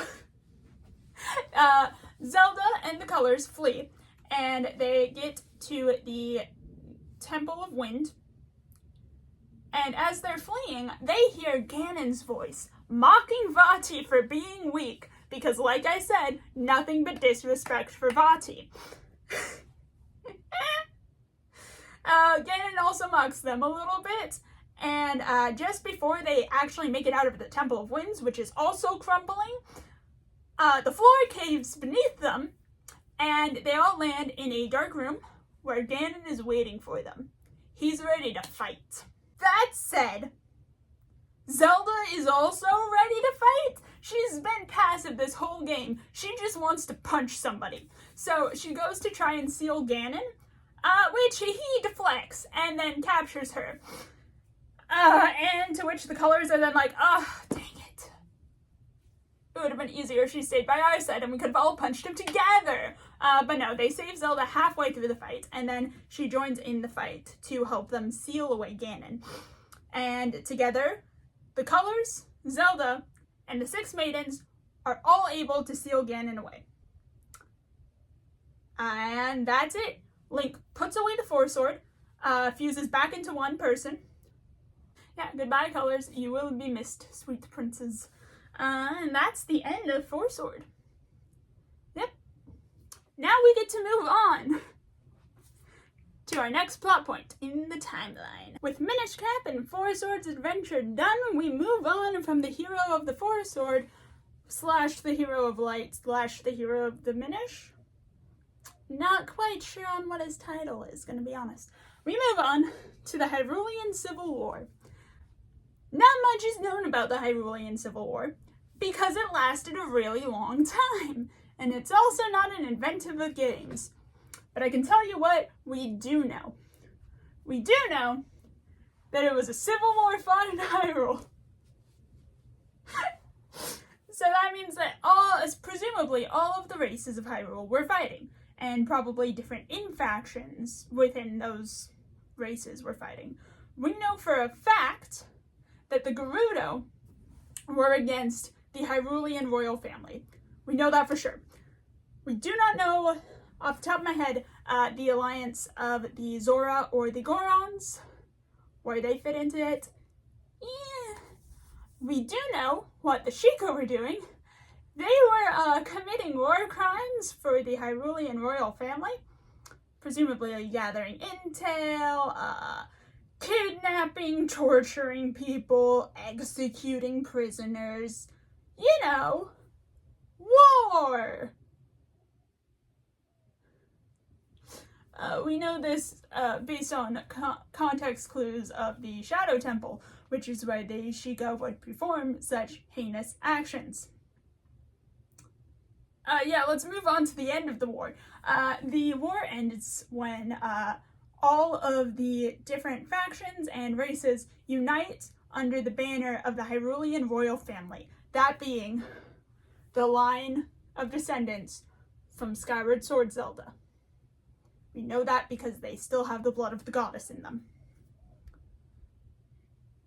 Also, towards the end of the war, a mother flees from the fighting with her infant son, and she goes into the Lost Woods, where if you're lost, and you're either gonna turn into a monster, or if you're lucky enough to get to the Kokiri Forest, you'll turn into a tree, probably. The mother's intent for going to the Lost Forest is to get to the Kokiri Forest, which is located within the Lost Woods. That's the word, Lost Woods. I knew it wasn't forest. She wants to get her son to the Great Deku Tree, the guardian deity of the area, and have the tree raise her infant son. By some miracle, she makes it. She makes it all the way there, and she's injured, and it's the Lost Woods, which are very hard to navigate at the best of times. She makes it, and there she begs the Great Deku Tree to raise her son as she dies. She dies right there and then. Rest in peace, nameless woman. But the Great Deku Tree does honor her dying pleas and will raise her son alongside the Kokiri children. Who are the Kokiri? You know, just a group of immortal children who are raised by a tree. And they have fairies as friends and guides. The immortal children are weird. This child is Link. And 9 years later is when our next game starts. So let me see where I put it. Welcome, friends, to Ocarina of Time, the Timeline Destroyer. Ocarina of Time. So Link grows up with the Kokiri children, who will never age. They're immortal children. But he grows up there, and he is mocked relentlessly by some of them because he doesn't have a fairy, and all of them have fairies. To which I'm over here like, weren't you guys there when he was brought here? Don't you know he's an orphan Hylian? You know he's not one of you. Why are you mocking him? You know he's not a Kokiri, right? They're immortal. They have to have known. That aside, Link is defended by his elder sister figure, Saria. She tells the boys, "Oi, stop that." And because she is the elder sister figure to literally everyone here, she's the closest thing they have to an adult besides the tree. They all leave her alone. Aside from that, Link is also getting prophetic nightmares about the Princess Zelda fleeing from a mysterious and dark and evil man. How Link knows what a princess is, or the princess's name, is beyond me. He was raised by a tree. Who explained this concept to him? I'm so curious. But anyway, one day the Great Deku Tree has a fairy, her name is Navi, go and summon Link. Link comes over, and the Great Deku Tree asks Link to prove his courage, because they're gonna need somebody courageous to continue forward with what he has in mind. So Link has to prove his courage by going inside of the hollowed out trunk of the Great Deku Tree and killing an infection / curse that was put on the Great Deku Tree by an evil man. So Link, followed closely by Navi, goes and they do that, and they kill the Queen Goma, who has been eating away at the Great Deku Tree from within. And Link goes back up thinking that he just saved his father deity parental figure. Yeah, no, the Great Deku Tree knew it was gonna die by this point, and tells Link, yeah, no, I'm dead already. This is the last you'll ever see of me. And then gives Link the Kokiri Emerald, which is one of 3 Spirit Emeralds, which are needed to unseal the Temple of Time. And then he tells Link, go find Princess Zelda and give her this. Link does. He runs away. He does not explain why the parental figure of all the Kokiri children is dying, which is especially messed up, because I don't think these children know what death is. They're immortal. They've never even heard of death. They might have seen Link's mom die and been confused, and maybe the Great Deku Tree explained it then, but either way, I don't think they can, conceptualize it happening to their deity, the Great Deku Tree, their great protector. That would just destroy someone, mentally. That's messed up.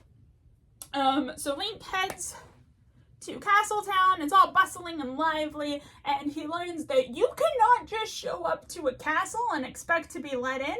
So, which is fine, because he's got some stealth skills, and he just sneaks in instead. There he finds the Princess Zelda, and she points to, points inside of the castle where her father, the king, is meeting with, the Gerudo leader, Ganondorf. And she tells Link, you see that man? That man's evil. He's evil and I know it. I can't tell you why, but he is. And then she reveals that ow! Nope. Okay. The Golden Goddesses are gonna go take a nap. Zelda then also reveals that she has been getting dreams of this very moment, this very encounter with Link. So they're connected somehow, that being blood of the goddess, spirit of the hero. So Zelda points to Ganondorf and says, that man right there is evil. Meanwhile, Ganondorf is swearing his loyalty as the leader of the Gerudo tribe. He is swearing his and his tribe's loyalty to the King of Hyrule. In case you're wondering, because I don't remember whether or not I explained who the Gerudo are, they're a subsection of Hylians who live in the desert, have fiery red hair, and always bear female children, except for once every 100 years when a male is born, and because that's special and rare, that male instantly will grow up to be their leader king person. So that's who Ganondorf is.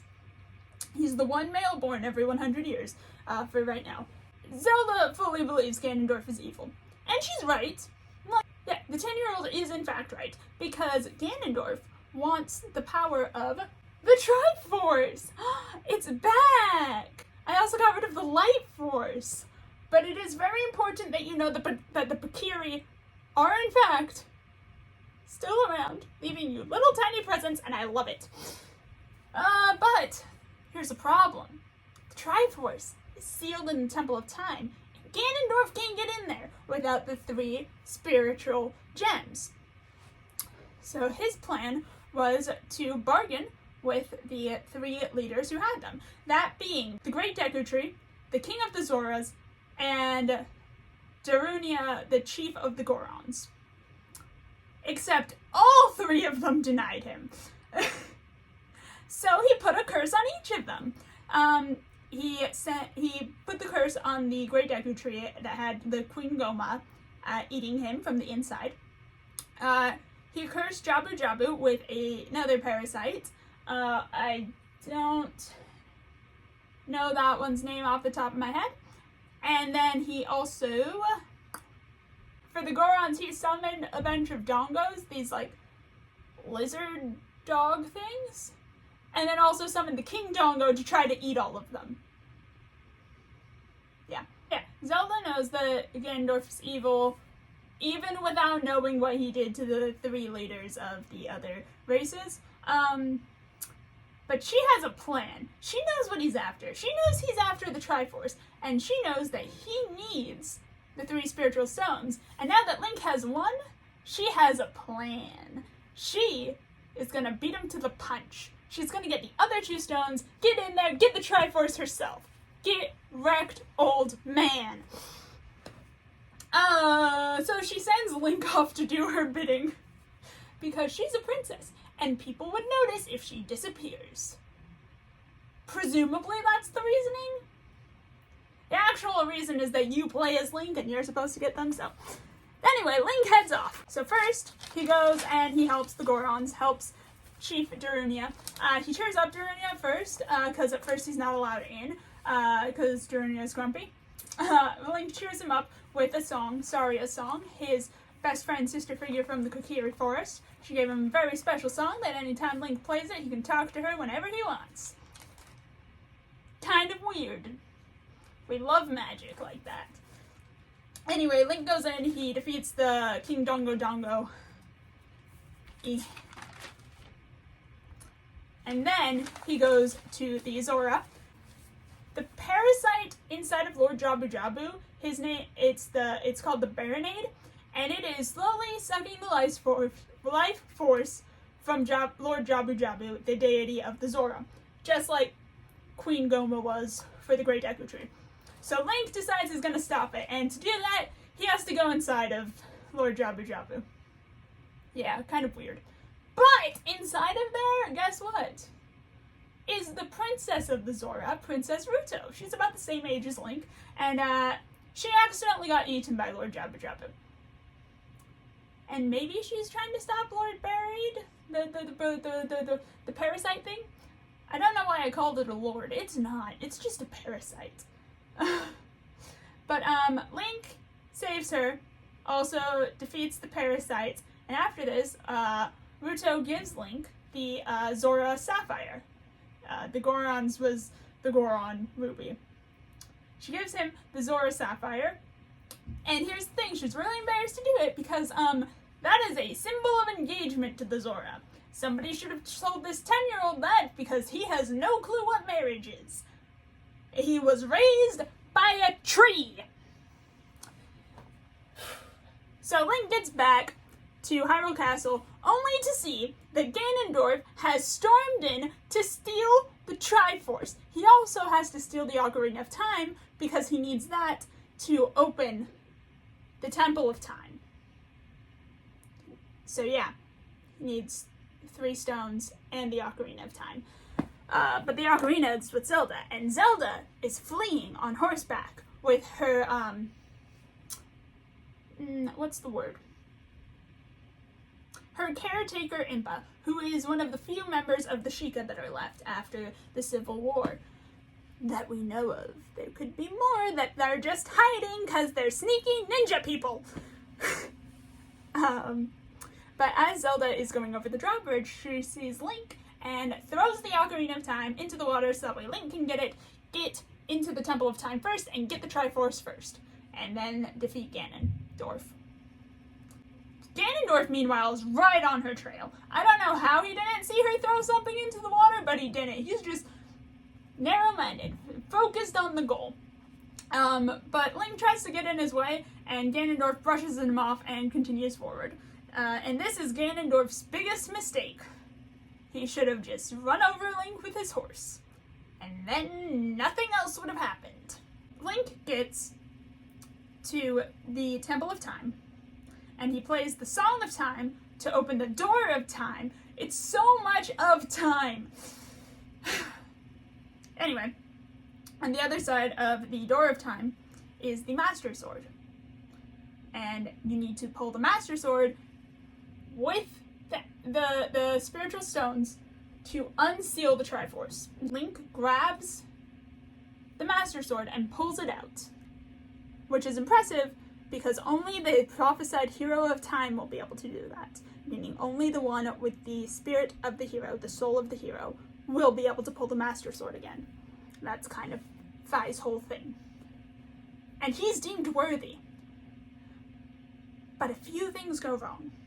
One, while Link is deemed worthy to wield the Master Sword deems him too young to effectively wield it. So, Fi seals him in the Sacred Realm until he's old enough to wield the Master Sword. 2, Ganondorf has plot detection and just had a sneaky feeling that maybe that kid he should have run over is going into the Temple of Time and already has all the objects that he needs and is gonna unseal the Triforce. So he heads back and then he mocks Link for falling for this trap, for opening the Temple of Time and unsealing the Sacred Realm. And Link can still see this. And then Ganondorf, with the Triforce now unsealed, Ganondorf grabs a hold of it. What he does not expect, though, and this is where Link's vision stops. This is where he is fully sealed within the Sacred Realm. But what Link doesn't know, and won't know for a little while, but I'm going to say it anyway, is that the Triforce is a little bit particular. The person who first wields it has to have a balanced heart between the 3 points. Ganondorf is not balanced whatsoever. He has way too much power, maybe a little bit of wisdom, maybe a little bit of courage, but it's not balanced and it's not pure. So the Triforce breaks, and Ganondorf keeps power. Meanwhile, wisdom and courage go to find their own wielders, their own holders. So wisdom goes to the young Princess Zelda because 10-year-olds are the smartest people out there, we swear. And courage goes to Link in the Sacred Realm. And that is how the Triforce first splits. And this ruins Ganondorf's plan. He planned to make a wish to turn the world into his domain. But now he can't. Now he needs to track down the holders of wisdom and courage. But he doesn't know who they are. Not yet.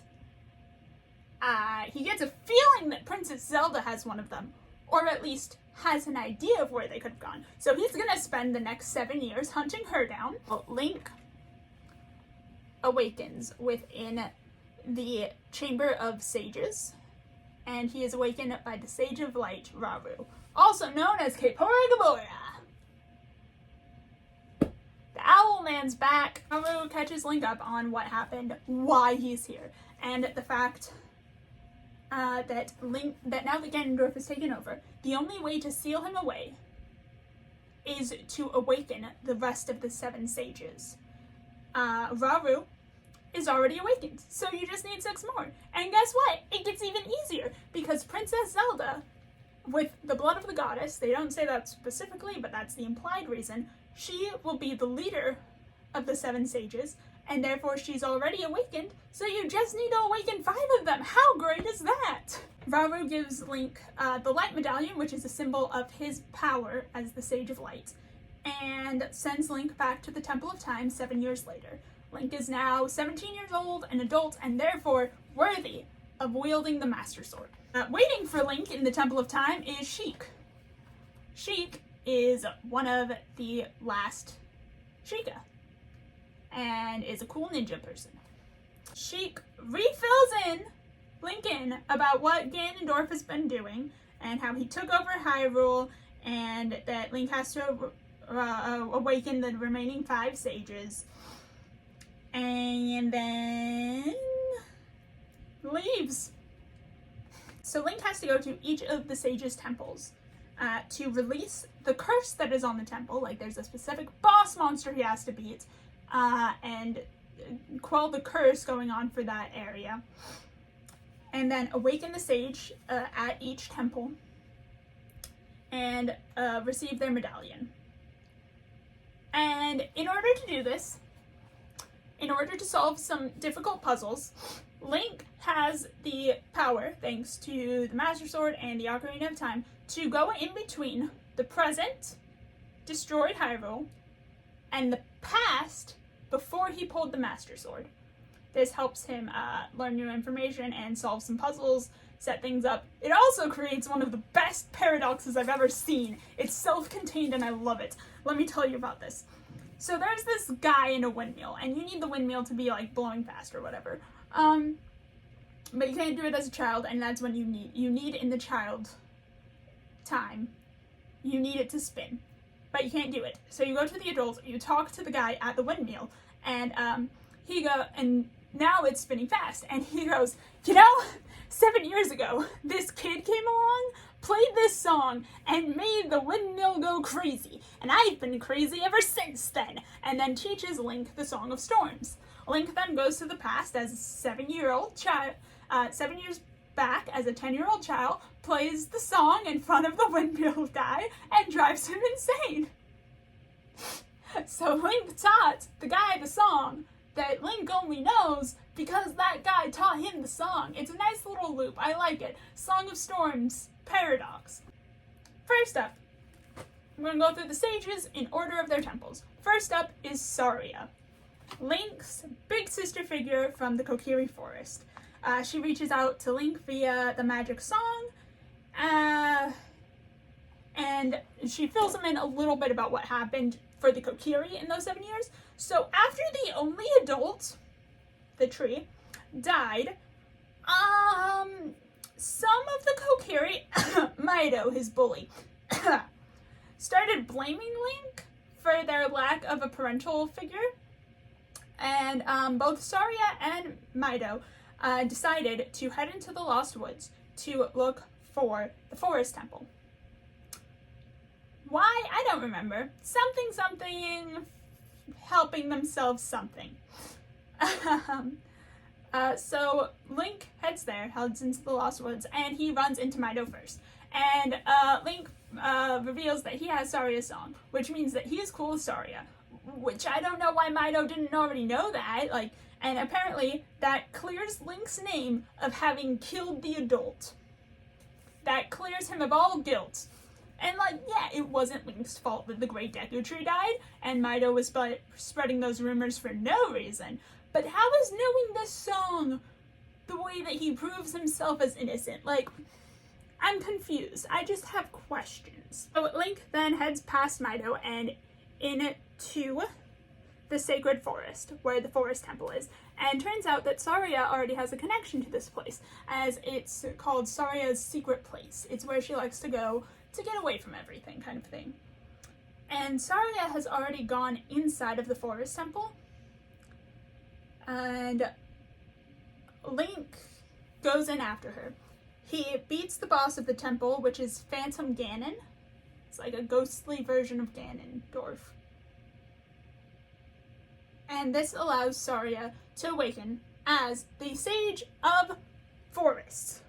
Sorry, that's the wrong order. This is the only one where they aren't called Sage of Elements. She is the Forest Sage. So Saria is awakened, and I had the brilliant idea to start putting them up here. So the next stage we have is Darunia of the Gorons. And so he's the chief of the Gorons, and like I said, Link met him as a child when getting the Goron's ruby.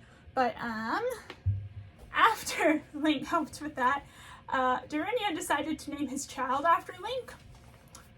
So not only do we have every Link to deal with, we also have Goron Link. Get ready for some of the worst sentences you're about to hear. After Link returned, Ganondorf went back to Goron City and decided to make an example out of the Gorons for the other races to start listening to him. So, Ganondorf traps all of the Gorons within the Fire Temple and awakens the dragon Volgia, so that way the dragon will eat the Gorons! Why is this his strategy twice for them? Anyway, apparently apparently Gorons are just delicious if you are a giant monster. Unfortunately for Ganondorf, though, Darunia and his son Link escaped. Because at this point, Ganondorf's rate at killing somebody named Link is 0 for 3. I know this is a different Ganondorf, but still, this one also failed. Anyway, after escaping, Darunia told Link, the Goron, to stay put, and then went back into the Fire Temple to save his people. That's when Link okay, yeah, get ready. These are the worst sentences, and I'm just gonna... Link runs into Link. And luckily, Link recognizes Link from the stories that Darunia told him. So, Link shows Link how to get inside of the Fire Temple. Thanks, Link. Link then meets up with Darunia. I have to specify, Hylian, hero of time Link, then goes into the Fire Temple. Small Goron child Link stays out of it. Link meets up with Darunia, who asks him to help free the other Gorons, and then fight Volvia. So Link does, and he's transported to the Chamber of Sages, where Darunia is awakened as the Sage of Fire. Everybody say hello to our first two sages. Ah, dang, I should put Raru up there. Nah. We're just doing the ones that Link has to awaken. So after this, Link then heads to the Zora's domain, and he goes to help Princess Ruto of the Zora next. She and all of her people were flash frozen by Ganondorf. But don't worry, because Sheik came along and unfroze just Ruto. And then Ruto went into the Water Temple to try and save her people. Why she knew that would save her people, I don't know. Just accept it. So, there, in the Water Temple, Link meets up again with Ruto. And that's when he learns that they have been engaged for 7 years now. And she's very excited to see him, but she has a job to do. And then she disappears. Like, you walk into the next room, and she's gone. The big thing about this area is that the mini-boss is Shadow Link, is Dark Link. It is the reflection of Link. He has to conquer it to move forward, and that's a cool fight. And then the boss is Morpha, who Link also defeats. It's just a giant blob of water that controls itself. Link defeats it, and then Princess Ruto is awakened as the Sage of Water. Say hello to Ruto!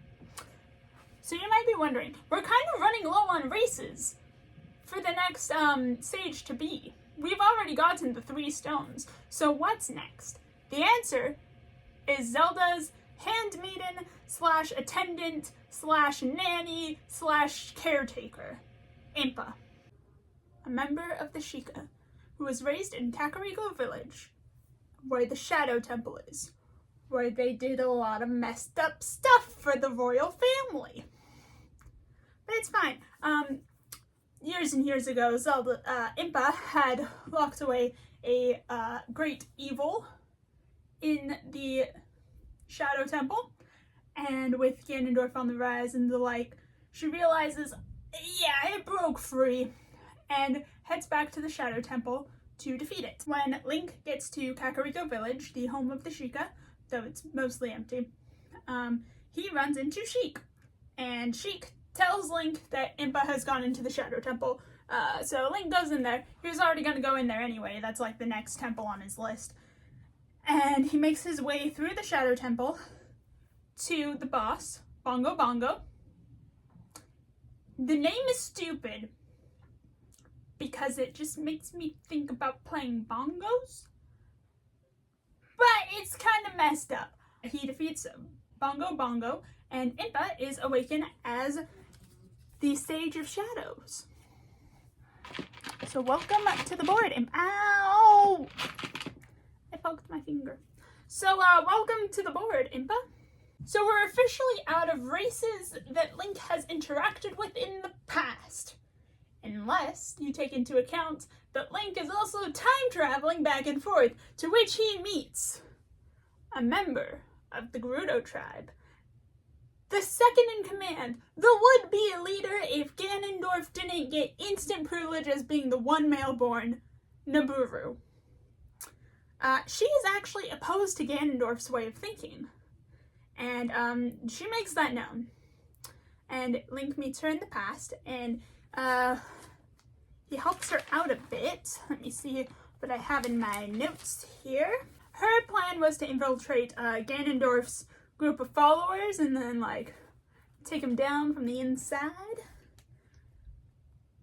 And that was 7 years ago when she had this plan. Unfortunately, right in front of Link's eyes, Ganondorf's twin adoptive mothers, Kome and Katake, I think I'm saying them right? I don't remember. They actually capture Nabooru. And then in the future, we learn that they brainwashed her to be a loyal subject of Ganondorf's, and that she has probably done the same to other Gerudo women who have opposed Ganondorf. So yeah, that's not fun. So Link heads to the Spirit Temple, where he's going to confront Kome and Katake and see what's going on with Nabooru. Just as he's, like, about to fight the two twin witch mothers of Ganondorf, they summon an Iron Knuckle and disappear further into the temple. Link fights this Iron Knuckle, and when it's defeated, its armor falls apart to reveal that underneath there is Nabooru, the brainwashed Nabooru.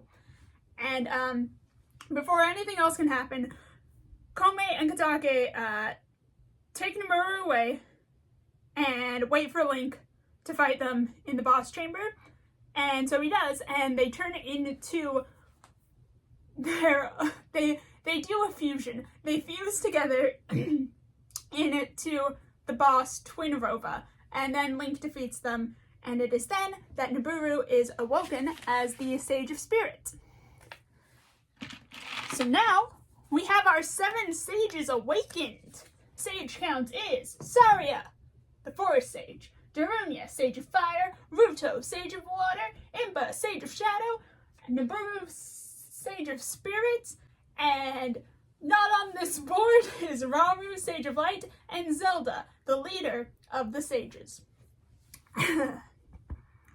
So now that they're all awake, Link heads to the Temple of Time, where Sheik is waiting for him. Sheik then tells Link about the Triforce, how it split when Ganondorf tried to pick it up, the world's creation, a bit about the golden goddesses. Basically a bunch of information that I've already given you. But this is the big moment where Sheik drops the disguise. Because Sheik isn't a Sheikah. Sheik is Zelda. Bum bum bum! So yeah, Zelda disguised herself as Sheik. So that way Ganondorf could not find her. She used magic to do this. Now that she's revealed herself as Princess Zelda, Ganondorf's plot detection kicks in again, and he appears, puts Zelda into a magic-proof magic crystal, taunts Link, and then leaves back to his castle, which he built over the remains of Hyrule Castle after he destroyed it. Because every boss needs a cool boss location. So, Link then has to go to Ganondorf's castle and fight Ganondorf to free Zelda, so that way she can channel the power of the 7 sages and seal Ganondorf away. So Link goes there, and the powers of the 7 sages actually help Link break a protective barrier that has been around Ganondorf's castle because he is a coward who protects his castle with magic force fields. Leave it open for people to challenge you. That's funnier. Anyway, Link confronts Ganondorf, gets him on the ropes, gets him almost down. And then Ganondorf says, okay, but what if I told you I wasn't using my full power? and then uses the power of the Triforce of Power. How many times can I say power in a sentence? He uses the Triforce of Power to transform into the beast Ganon. So here's when Ganondorf transforms into Ganon. And here, this exact moment is where the timeline splits for the first time. The Zelda Timeline is infamous for splitting after Ocarina of Time into one of 3 paths. So you have Link wins or Link loses. Now when Link wins, it splits into 2 different paths, which I will explain in a little bit. But let me tell you a little bit about why I believe Link losing has to be here in this moment. In this final fight against the boss Ganon. Not Ganondorf, Ganon. So technically speaking, it's ambiguous when Link will die, which triggers the downfall timeline. But I believe just thematically, it makes the most sense for him to have died in the fight against Ganon/Ganondorf. That's like it makes the most sense. Like, him dying to a random moblin off in Hyrule Fields, that doesn't feel right. It feels right if this big timeline splitting moment is between 2 of the people in Demise's curse. The hero's spirit versus Demise's hatred splits the timeline.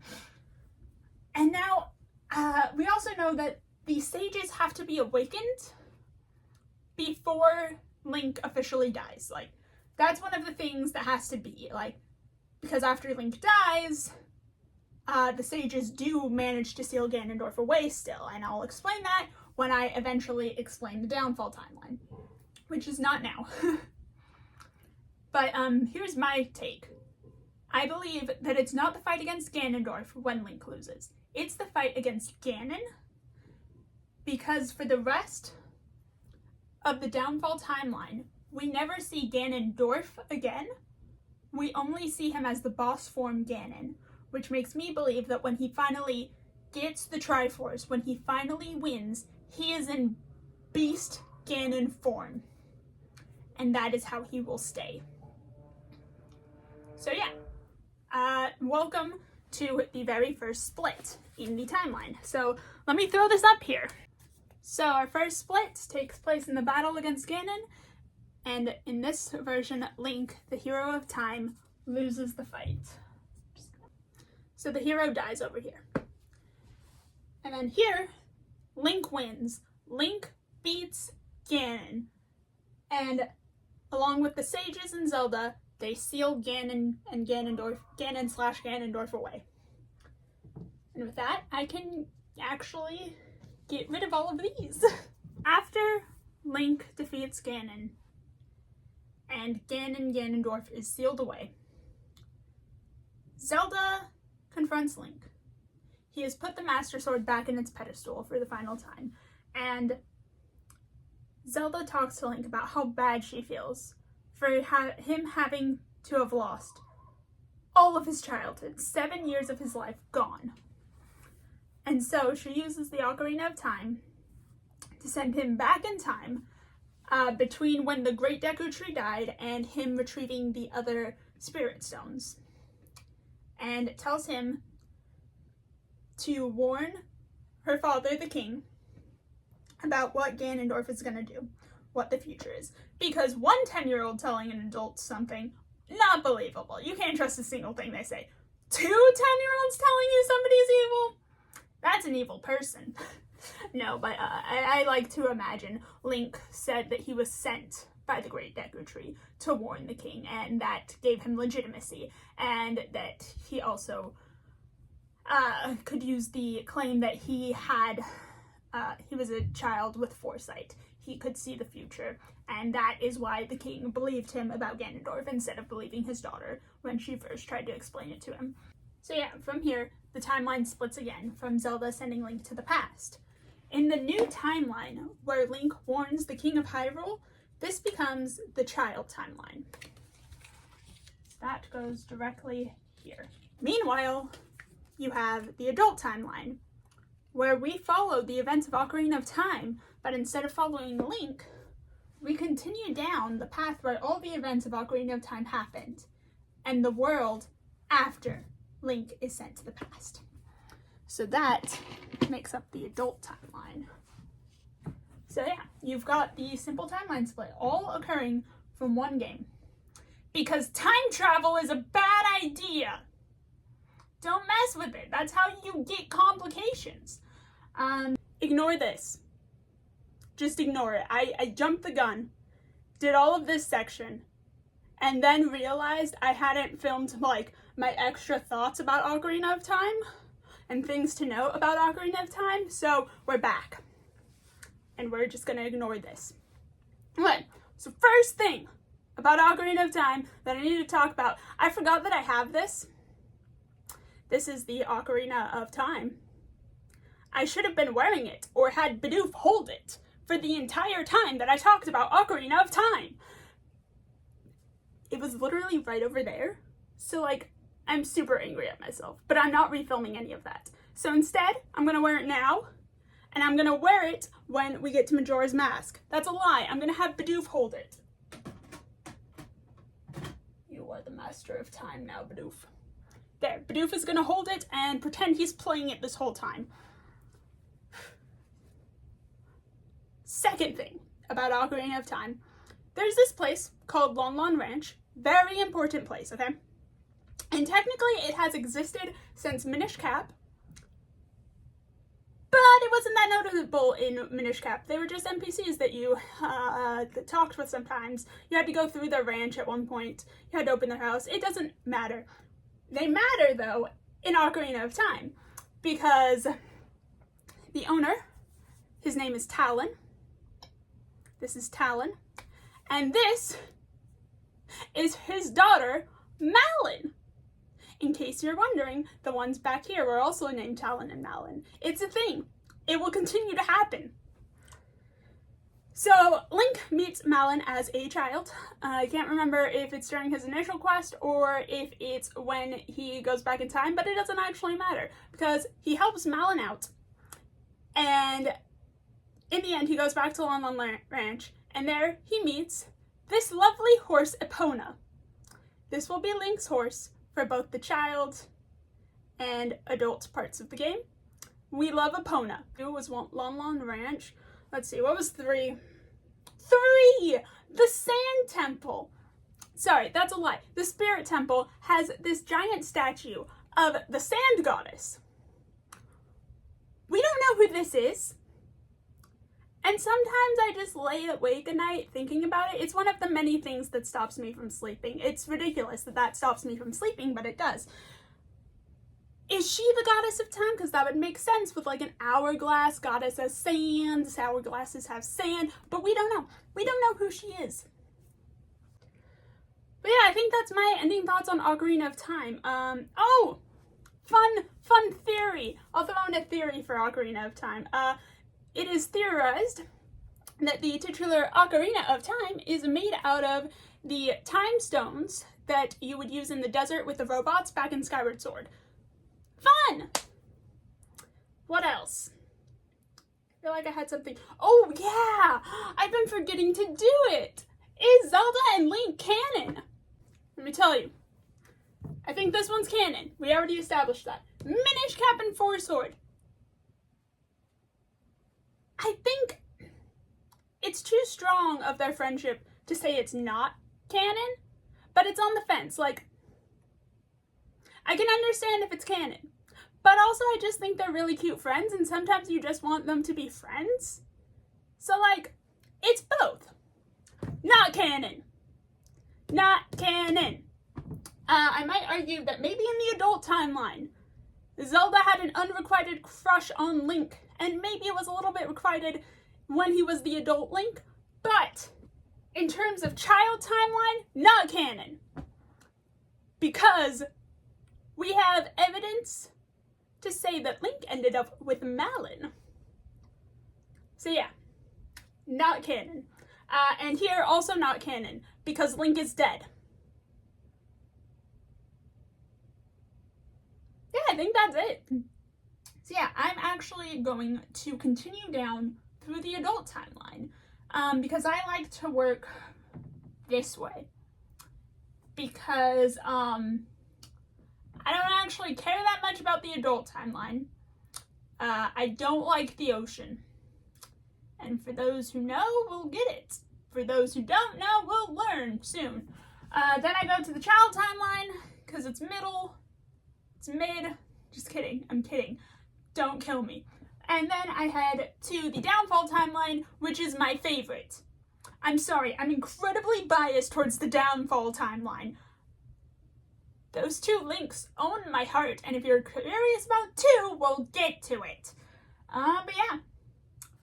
So my initial plan was to make this one long video, but my phone can't handle that. Like, it ran out of storage here. The second game of here. Which tells you how much I talk about this stuff, but also it tells you that I have to cut these up. To even make space for the little bits that I forgot and have to put back in, I had to save these to a different source, delete them off my phone, so that way I could film more. It's a mess. My phone's a mess. But I feel like splitting it right here, right now, in the timeline split, it makes sense. So, I will see you all in part 2, the adult timeline of Legend of Zelda.